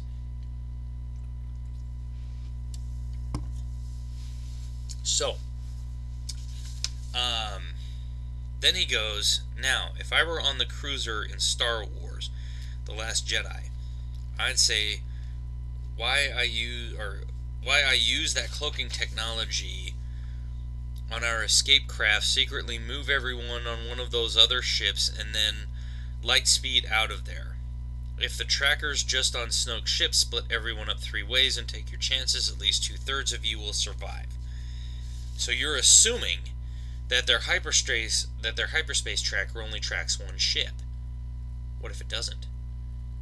Remember, and this is a point he brings up a little bit later, which again he deceptively edits the thing together. When Finn and Rose were talking to Poe about the lightspeed tracker, he goes, well, we sneak on board Snoke's ship, and he goes, and we blow it up. And he goes, I like what you're. He goes, I like where your head's at, but no, they'd only start tracking us from another's destroyer, which means that every single ship in the fleet has a hyperspace tracker on it. Okay?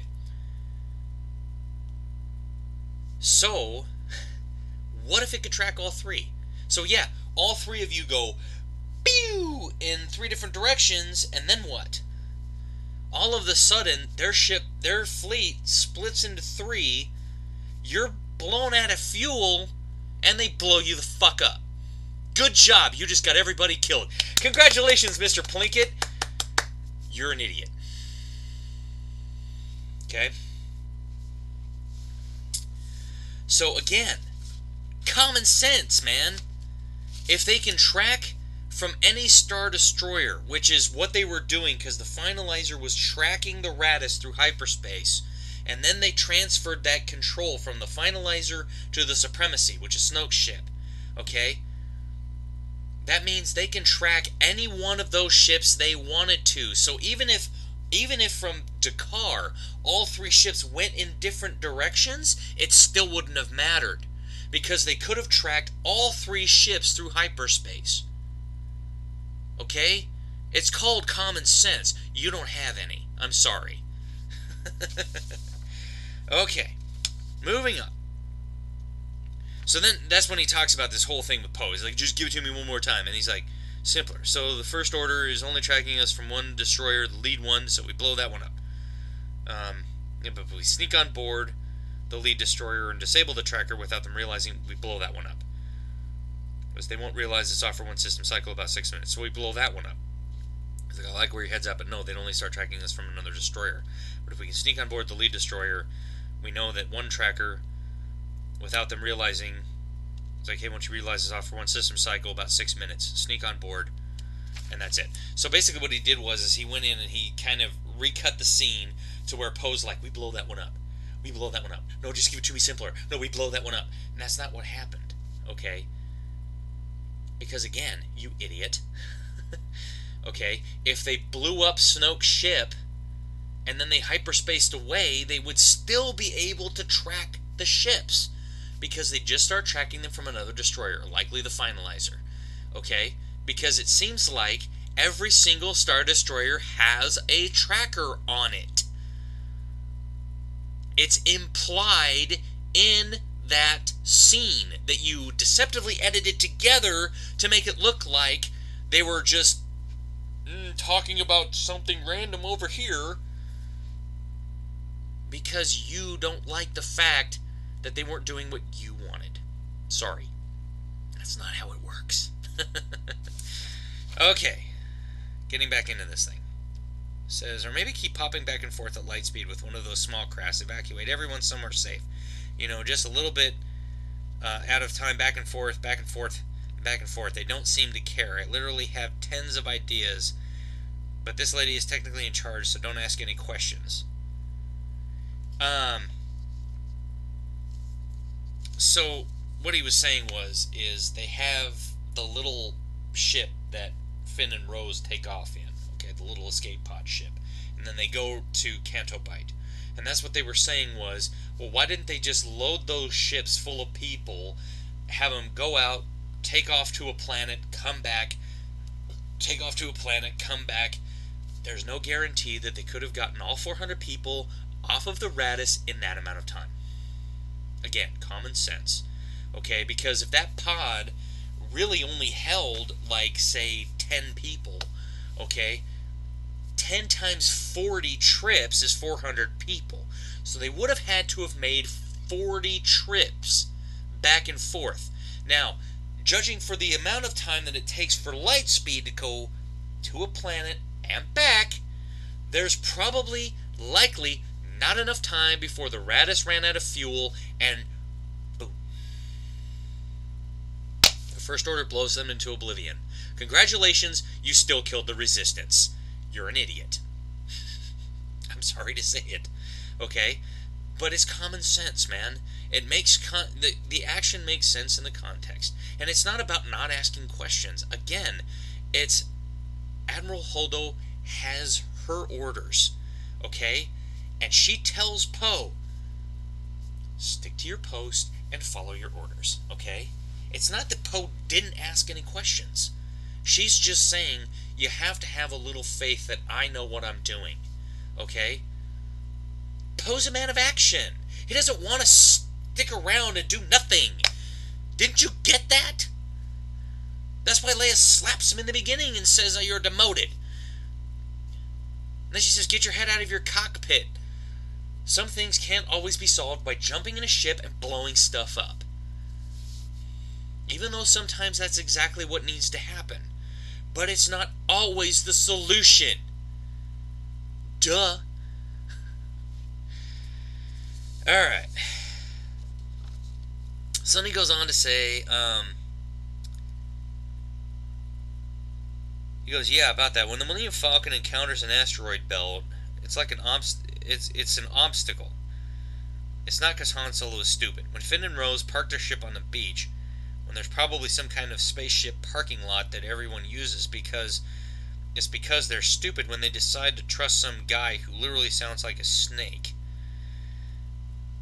Again, they didn't have a choice in that respect. Okay. Again, the spaceship parking lot. Okay, there's something in the Star Wars universe that you're not familiar with, and it's called a docking fee. In fact, a lot of places have them. Okay? If you ever own a boat, which I doubt you will, if you ever own a boat, sometimes you have to pay to dock it. Okay? Sometimes, if you're in a big city, you go downtown and they have these little things on the side of the road called a parking meter. You put a couple of coins in it, and guess what? You turn this little handle, and it goes ding, and you can park there for as long as you put time in. Okay? You have to come back out, and you have to put more coins in, because if you don't, you get a ticket. And if you stay there overnight, they're going to tow your fucking car. It's the same thing in the Star Wars universe. It's how George Lucas built the universe originally. Okay? Everyone had to pay docking fees. Okay, to park on these planets, because docking bays are expensive. They cost money to build, they cost money to maintain. So, docking fees. Okay? Why do you think that in Episode 1, Qui-Gon Jinn, Padme Amidala, okay, and them parked way outside of town? Let me see here. Well, that's right. Because they didn't want anybody to know they were fucking there! Duh! It's the same thing here, you fucking idiot! God, have you ever seen a fucking Star Wars film in your goddamn life? The only reason the Millennium Falcon was not charged a parking pass was because, number one, they were friends with Lando Calrissian. Okay, and number two, the Empire wanted them. So they weren't going to charge them to make it seem like everybody was being friendly and buddy-buddy. God, are you fucking stupid? Jeez. Moving on. It says, in a Star Wars film, you need clear obstacles and drama. There are clear obstacles and drama. Well, let me see here. Because they were not able to park, okay, because they were trying to get in and out of the planet fast. I mean, this is literally Rose and Finn's plan.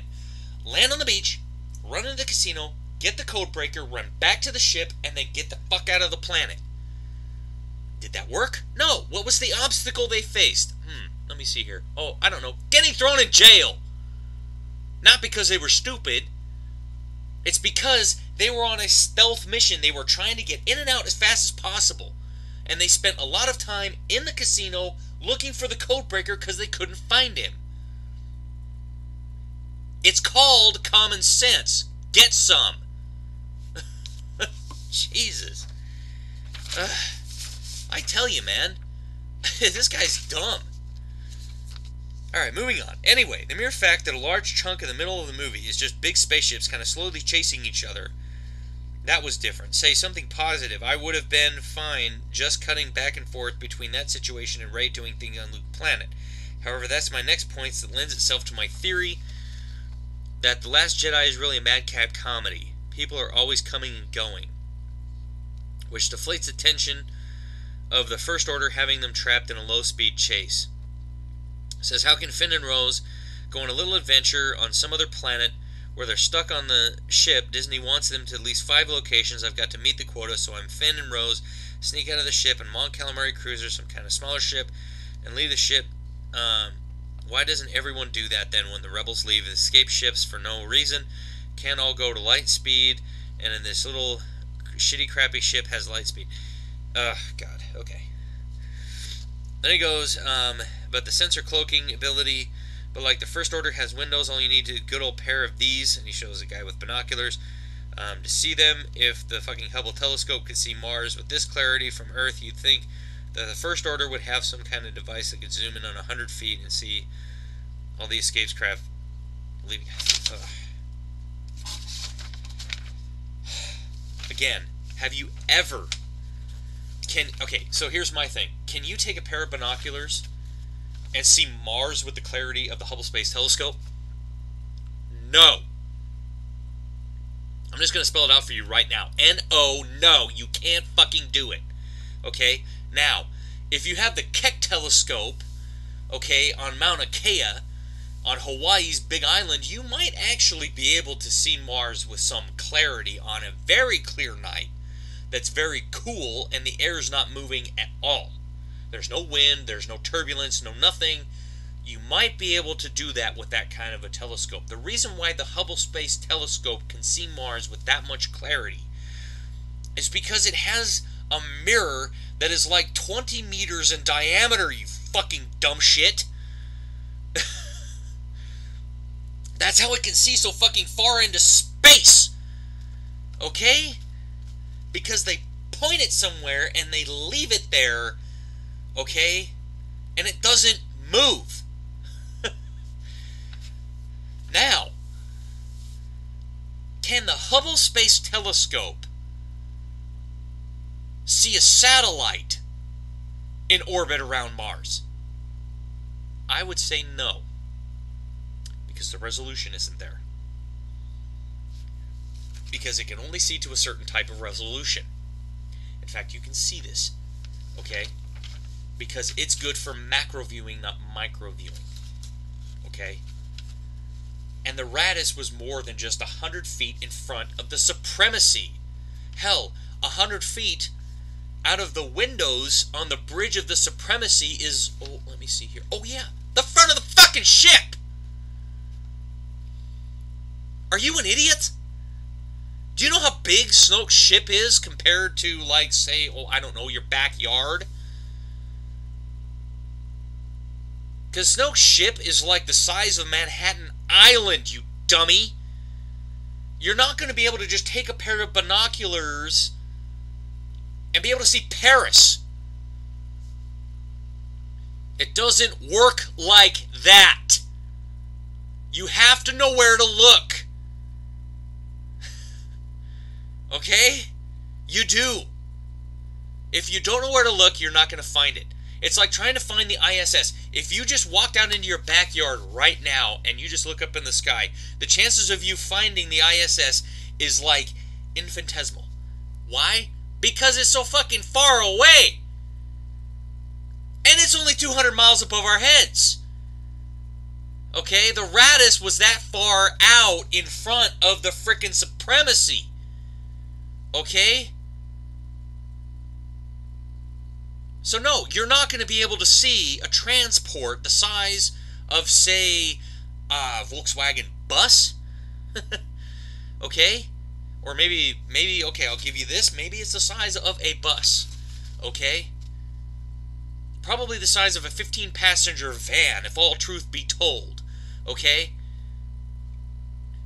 You're not going to see that at 100 miles or 200 miles in space, because that's not how the star field works, okay? It's simple physics, man. It's simple astronomy. You can't see it. Just like you can't see the Hubble telescope from your backyard, even if you knew where to look. It's not going to happen. You have to have a high-powered telescope, and you have to know exactly where it's going to be in the sky at the exact moment to be able to see it. And that's what you're talking about here, man. So grow a freaking brain. Move on.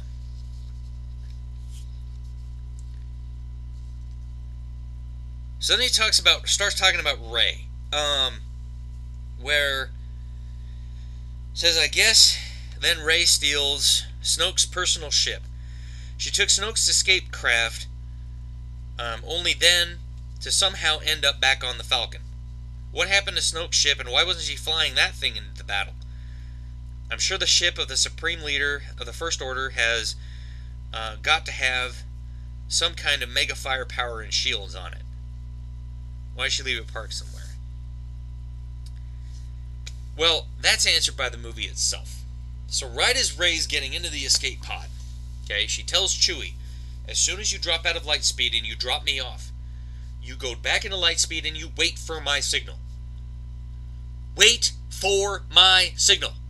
It's likely that Snoke's ship actually does not have mega shields and mega armament, because it's an escape craft. It's not going to have mega shields and mega weapons, dumbass. It's just not. That's not how escape craft are built.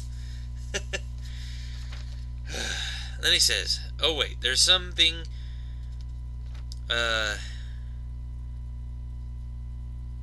Rose and Finn and the Codebreaker guy plan to get off Snoke's ship.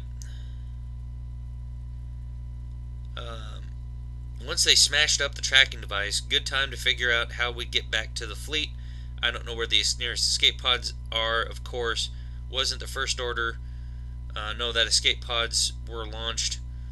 Like, shoot him down, you know, if some stormtroopers or like low-level ranking military guys went AWOL. Again, that's something that I think Finn went into it knowing that he wasn't going to get out. It's likely that they were actually going to go back to the ship. I forgot that when they snuck aboard the ship, when they snuck aboard the Supremacy in that small little ship that they stole, excuse me, it's likely that that they would have just gone back to that and then snuck back out and went to light speed to find the ship. And it's likely that they would have been able to sneak right back out of the shields on a different way, on a different wavelength, on a different shield frequency or whatever. They would have snuck back out of the shield, so it would have looked like another glitch. And then it's likely that they would have just gone to light speed right after they left the ship. So, I don't know. I mean, again, we'll never know because that's not the story. Okay, alright. And then he goes on to say, I mean, the Codebreaker guy, whether it was Benicio or the other guy, they were independent contractors, not really part of the rebellion, so I doubt either of them would have been up for a suicide mission. I mean, Rose and Finn might have been, but wouldn't somebody have found that ship like a stormtrooper? But like we hear, that's, and then he says it doesn't make sense. It's just like they're doing things without thinking to figure out how to get back to the place. They're just making one mistake after the other. And it's like, okay, so you don't know First Order procedures. It is likely that the ship came in on would be their likely escape route. As to one mistake after the other, Episode 4, Episode 5, Episode 6, that's kind of what heroes do. They're not perfect. They make mistakes. I mean, you know, Han's mistake was trusting Lando at first, because he was under the influence of the Empire, not being more cautious. Luke's mistake was running off to Cloud City to rescue Han, Luke, and Leia without his training. Empire Strikes Back. So yeah, there were always mistakes made, okay? That's what heroes do. They tend to bumble through things because, yeah, they're not always using their head. Luke wasn't using his head when he ran off to Cloud City in Episode 5, was he? No, he was thinking, my friends are in trouble, I need to go rescue them. Against the wishes of Obi-Wan and Yoda, who are like, don't go! He was like, screw you guys, I'm out of here. Yeah. So, then he says, which conveniently has a detachable top, falls off so we can see him piloting it. They're talking about, in the end, when BB-8 goes and gets the AT-AT, or ATST, I mean, and he starts walking, it's like there were some cables attached to the top that ripped off, you know, that ripped off the actual thing so that you could see BB-8 piloting it. I think that was just an intentional thing that the filmmakers did so that you could see that it was BB-8 piloting it. Because otherwise people would have been like, well, who's in that thing? It's just a way for the audience to know who's piloting it. Okay, it would have been likely that had they not done that, you probably would have figured it was BB-8 because you probably would have heard some beeping coming from it. But just having all of those cables attached to the top and like almost like a repair mode that like rip the top off, it's not a convenient. It's just a tool, a mechanism they use for that. And then it says, I'm talking about how Rose and Finn get inside the rebel base on the Salt Planet. They conveniently steal some kind of First Order ship after killing Captain Phasma. They fly it down to the Salt Planet real quick and fast, and conveniently and with precision timing are able to fly it into the base doors before they close. Okay. So, Leia, if you watch the film, because I don't think you have, but if you watch the film, okay, Leia is standing there, and she looks up and she sees what looks like a First Order shuttle flanked by 2 TIE fighters. And she's thinking, oh shit, they're coming. Okay, close the doors. And so Rose and Finn, knowing that they're gonna, that the base doors are closing, okay, they punch it and they burst themselves in while they're being fired upon by the TIE fighters. In fact, the Resistance people are actually like pointing their weapons at them. And then they actually shoot the cockpit a few times. If you watch the film. You know, you won't, but if you do watch the film, that's what happens. And so then, so yeah, the Resistance thought that the First Order was coming to get them. That's why they closed the blast doors. Are you fucking stupid, man? Watch the damn film. It's all there.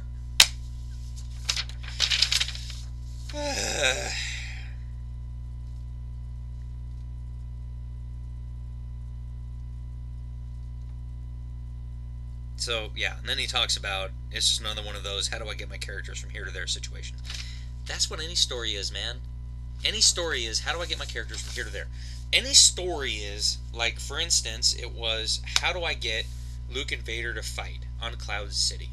I have to get Luke over here to Cloud City at some point. How do I do that? Well, I can have the Empire capture them. Okay? How's he going to get there? Well, he's going to get on his X-Wing and he's going to fly there. Okay? How are Han and Leia going to get there? Well, they're going to go there on the Millennium Falcon. How are they going to get tracked? They're going to have a bounty hunter follow them. Okay? Anything is, how do I get people from here to there? Okay? I'm a fucking writer. Okay? And yeah, there are times when I know where my characters are going to end up. Because I have it in my mind where I want the characters to be. It's getting them from point A to point B. That's the trick. And you know what? He does it pretty well. Okay? Goes on, number 6, the other C plot.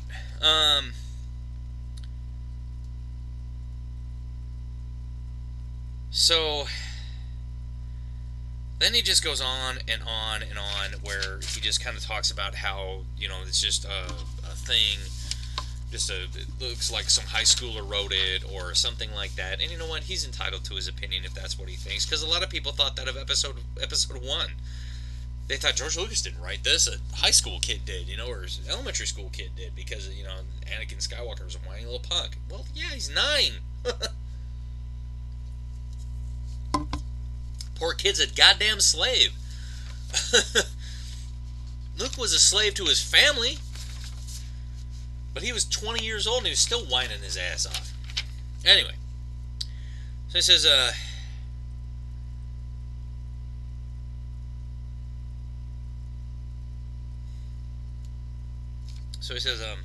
so we can survive this one makes sense. To make Kylo Ren more angry and more embarrassed, bursting its beat by a girl who has never used a lightsaber. This is what Snoke says to him. Which Snoke personally chides him on. You were unbalanced, bested by a girl who had never held a lightsaber. And then he gets beat by an elderly hologram. All of those people saw him fighting with an astral projection or whatever. You'd think he'd have the Force sense to tell him that was just a fake thing. You know, you could like read someone's feelings when you're a Jedi or a Sith person. You could sense things. He would be like sensing nothing, right, if he had any kind of skills. God. Okay, first off, he's not a Jedi. He's not a Sith.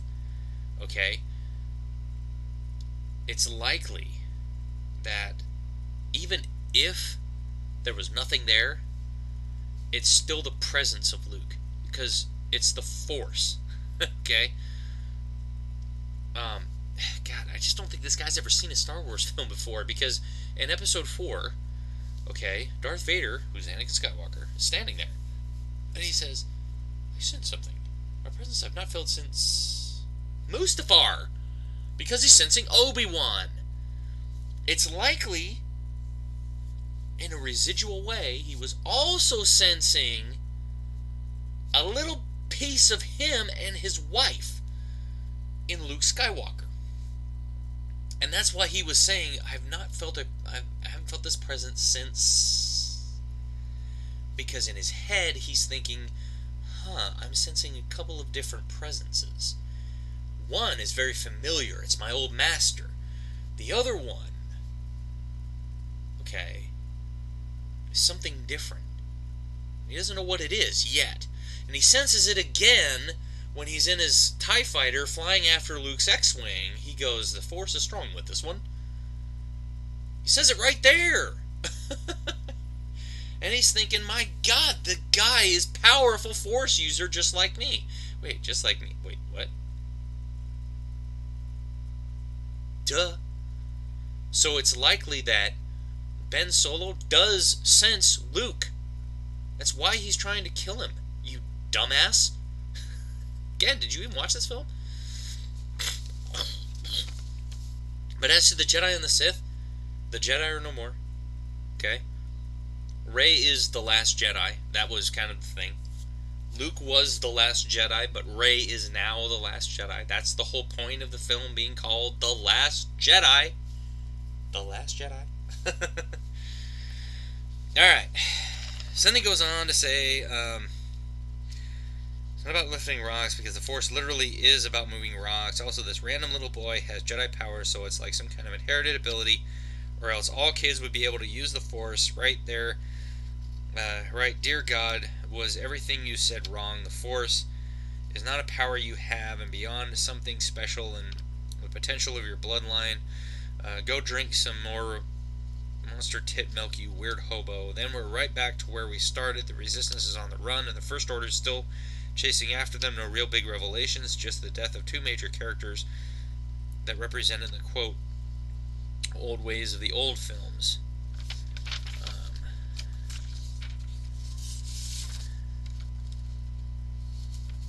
So basically what he's talking about there is he's kind of angry at Luke for his views, like, because basically Luke was saying in this one, it's time for the Jedi to end.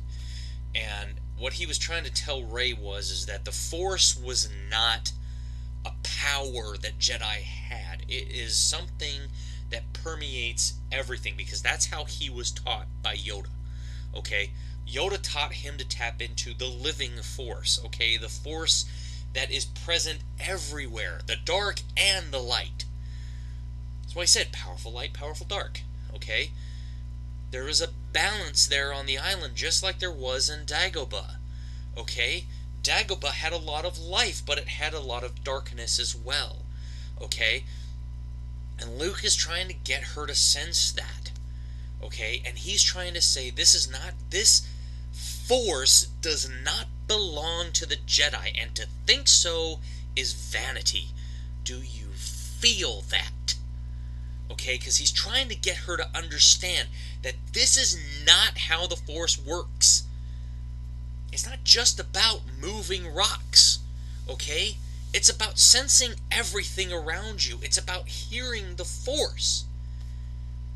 That's what he's getting at. This guy doesn't understand that because he's an idiot, okay?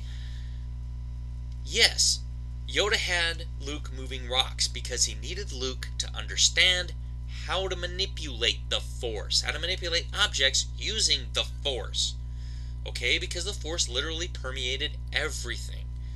As he stated in Episode 5, you dolt. Okay?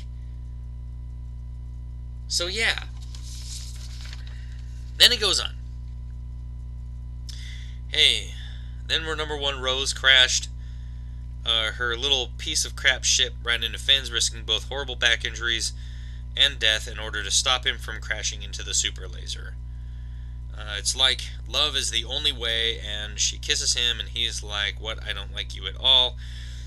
And then in the background, the rebellion dies. How hysterically terrible. So what he's trying to do is he's trying to say, oh, well, there's all these positives, and I'll try to be positive. And it's just, again, he's trying to make a joke where he's trying to say negative things and try to make them positive. Number one, the rebellion didn't die with that shot. Again, if you watch the film, they don't die with that shot. They're still in there. That was just to open the door, because that door was literally like feet thick, okay? And again, if you watch the film, you can understand that. You haven't, obviously, because you're making this film. You're making this video. Finn never said that he didn't like Rose. Okay? When did he ever say that?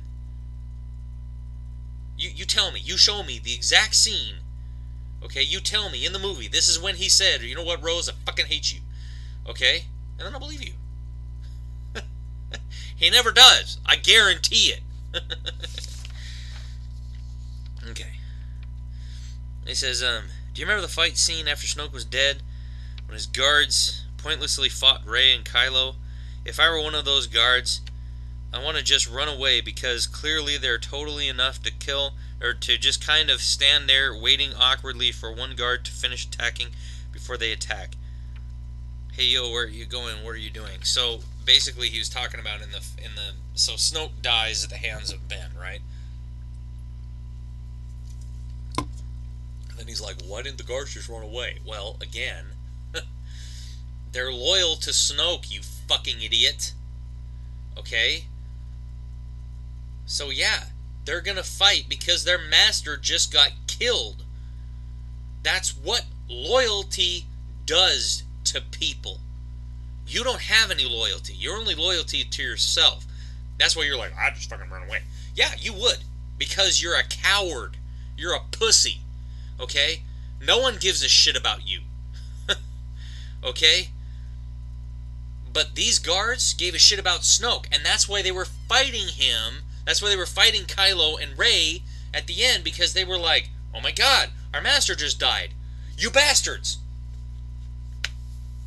I guess you missed that scene earlier in the movie when Snoke pounds into Kylo. Okay, when he's reprimanding him, Kylo tries to attack him, and he psh, and the guards were like, because they were like, shit, man, Snoke's fighting. We gotta fight. We gotta get ready. Okay, that's what they do. They're fucking loyal guards, man. Jeez. All right, moving on. It says, do you remember when Luke said the Force is not a power that you have? Sure. It is just, look at Leia. She didn't do shit to develop her power. It was just inherited. And then he shows the scene from Return of the Jedi. You have that power too. She's always sitting down, but yeah, she could survive the cold vacuum of space. And Admiral Akbar and everybody else sure does, or nobody else can. And Admiral Akbar and nobody else can. Sure seems like some kind of inherited Jedi power that she has. Again, dude, she's a fucking Skywalker! If you've ever read any of the Legends EU, any of it anywhere, okay? Any of it, you would know that she developed her power under Luke over many different book cycles, okay? So it follows that at some point, Luke passed on some of his Jedi knowledge to his sister, you fucking idiot! Or have you not seen Return of the Jedi? I mean, you used the clip from the movie, but I don't think you've actually ever watched that film. Because she's a fucking Skywalker! Get used to it. Kylo Ren was mad at the Millennium Falcon that he ordered, was so mad at the Millennium Falcon that he ordered all the TIE fighters to attack. So, you know, they could just leave all their ships trying to attack their super laser free to attack their super laser. Again, watch the damn film, dude. They had AT-M6 walkers that were blasting those things out of the fucking sky without even a damn TIE fighter around. Watch this fucking film. It's all there.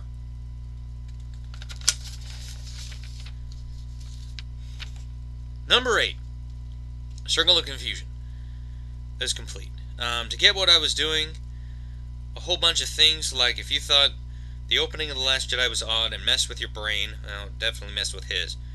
Let's talk about the tone of the visuals and general attitude of the ending. Now, I know Ryan didn't want his film compared to Empire, but what we really need to do that here. First of all, Luke starts off as he did at the end of A New Hope, how nobody,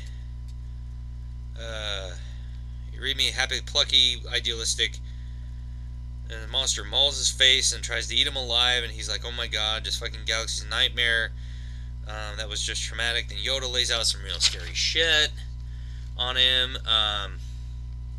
Then he has visions of his friends dying, cuts off a ghost of Darth Vader and sees his fucking face inside, decapitated head. He's unable to rescue his friends. He gets his fucking hand chopped off, and he's told the most evil man in the galaxy is his father. Overall, pretty shitty reality-hitting day. Now, stick with me. In this film, Rey's off to meet the legend Luke Skywalker,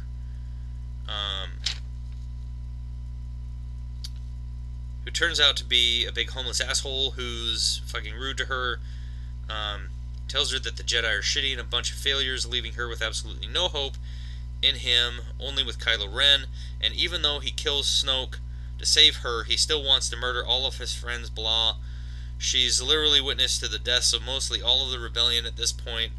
Like, from her perspective, she went off to get Luke to help everybody, and she's totally failed them. So again, it's Leia had faith in her brother. That's why she sent Rey. Okay, because she knew that if Leia had popped up on the planet and been like, hey, my husband is dead because you ran away and my nephew killed him, your nephew killed him, my son, Luke would have been like, shut the fuck up, woman, get off my goddamn planet. Okay? By sending a completely unknown person to Luke, okay, one that has the Force, that Leia can sense because she's a fucking Skywalker,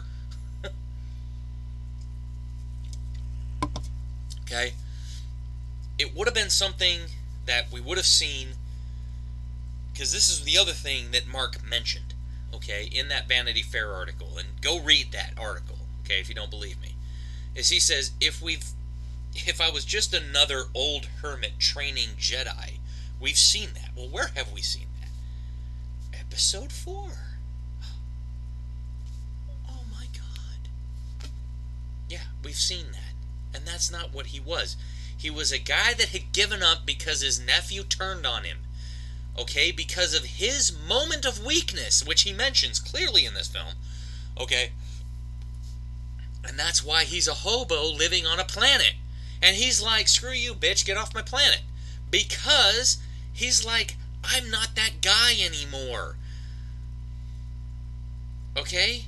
And it's kind of funny that he actually says, what did you think was going to happen here? Did you think I was just going to walk out and face down the entire First Order with my laser sword? Get real. Yet that's exactly what he does in the ending. That's the point. That's why Yoda comes up, smashes him in the face with his gimmer stick, and is like, hey, the hell are you doing, man? I said pass on what you've learned, and you're not doing that. You're sitting on this fucking planet being an idiot.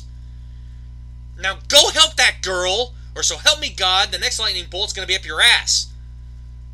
Basically. Okay? That's the whole point. Don't you get it? It's not about you. It's not about what you want. It's about what the story is. Okay?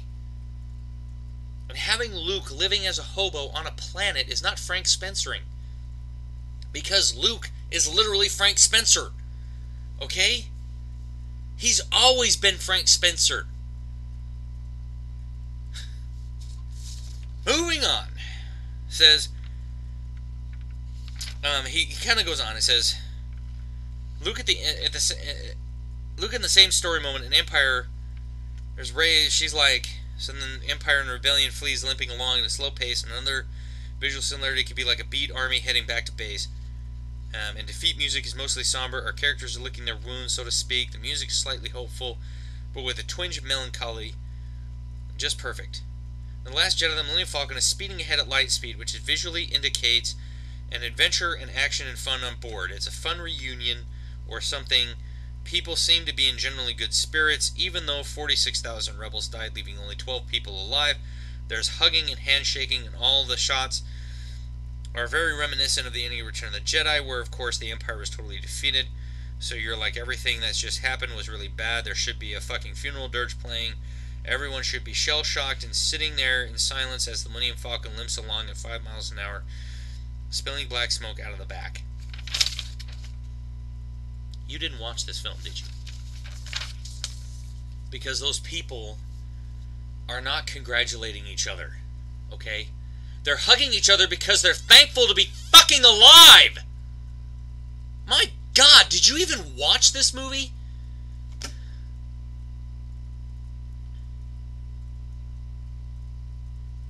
And they're also rekindling the resistance. That's something to be celebrated, right? I mean, the First Order is trying to take over the whole fucking galaxy. I guess you're happy about that. Oh, we can't have these guys happy that they're rebuilding the resistance. Ah, fuck that. No, fuck you, man. Okay? You're the biggest bullshitter in this fucking galaxy. Any fucking galaxy. Alright, last point, then I'll wrap it up. He also just wanted to write a good... Talking about Rian Johnson. He also just wanted to write a good script, make a movie that was unexpected, maybe a little refreshing, a different take on Star Wars, and for that I give him respect. The problem was that he failed spectacularly at it on every level, and then it was just a matter of really being honest with myself and like, is that what's best for this trilogy? Is that what should happen here? And just the questioning over and over and over again. So you know what kids, number 9, I might just sit out in the park and feed the birds. So basically, he just wants to go out and sit in the park and feed the birds. You know what? Go for it, man. Okay, because you honestly cannot watch a fucking Star Wars film to save your life.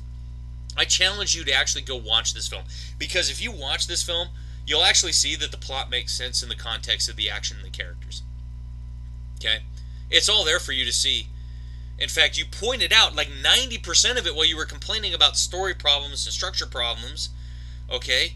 You clearly explained the story to some of your people while you were deceptively editing things together to make it seem confusing to the general audience. Congratulations. You're a fucking moron. Okay? So, Mr. Plinkett, shut the fuck up. Stop making these fucking videos. Okay? You are an idiot. And I'm sick of you. Okay?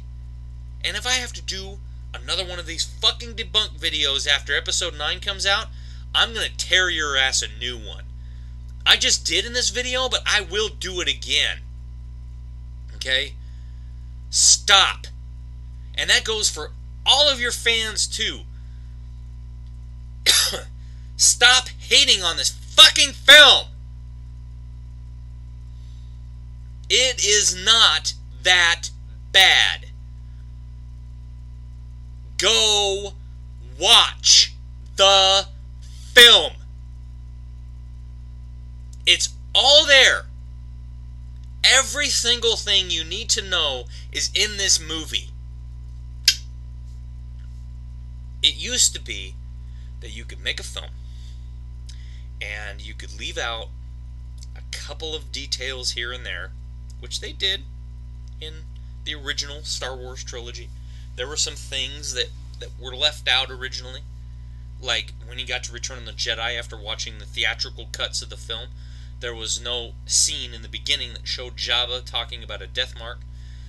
There was a mention of it, but it was in the first film, and it was in the novelization. They left it out of the original film, and people still loved Episode 4, even though it didn't spell it out for you. But nowadays, everybody's like, it didn't spell it out for me. Oh, boo-hoo! Go cry me a fucking river, man. So this movie didn't explain every single fucking plot point you needed. All you need is a little common sense and a little knowledge of the lore of Star Wars to understand what the hell is going on.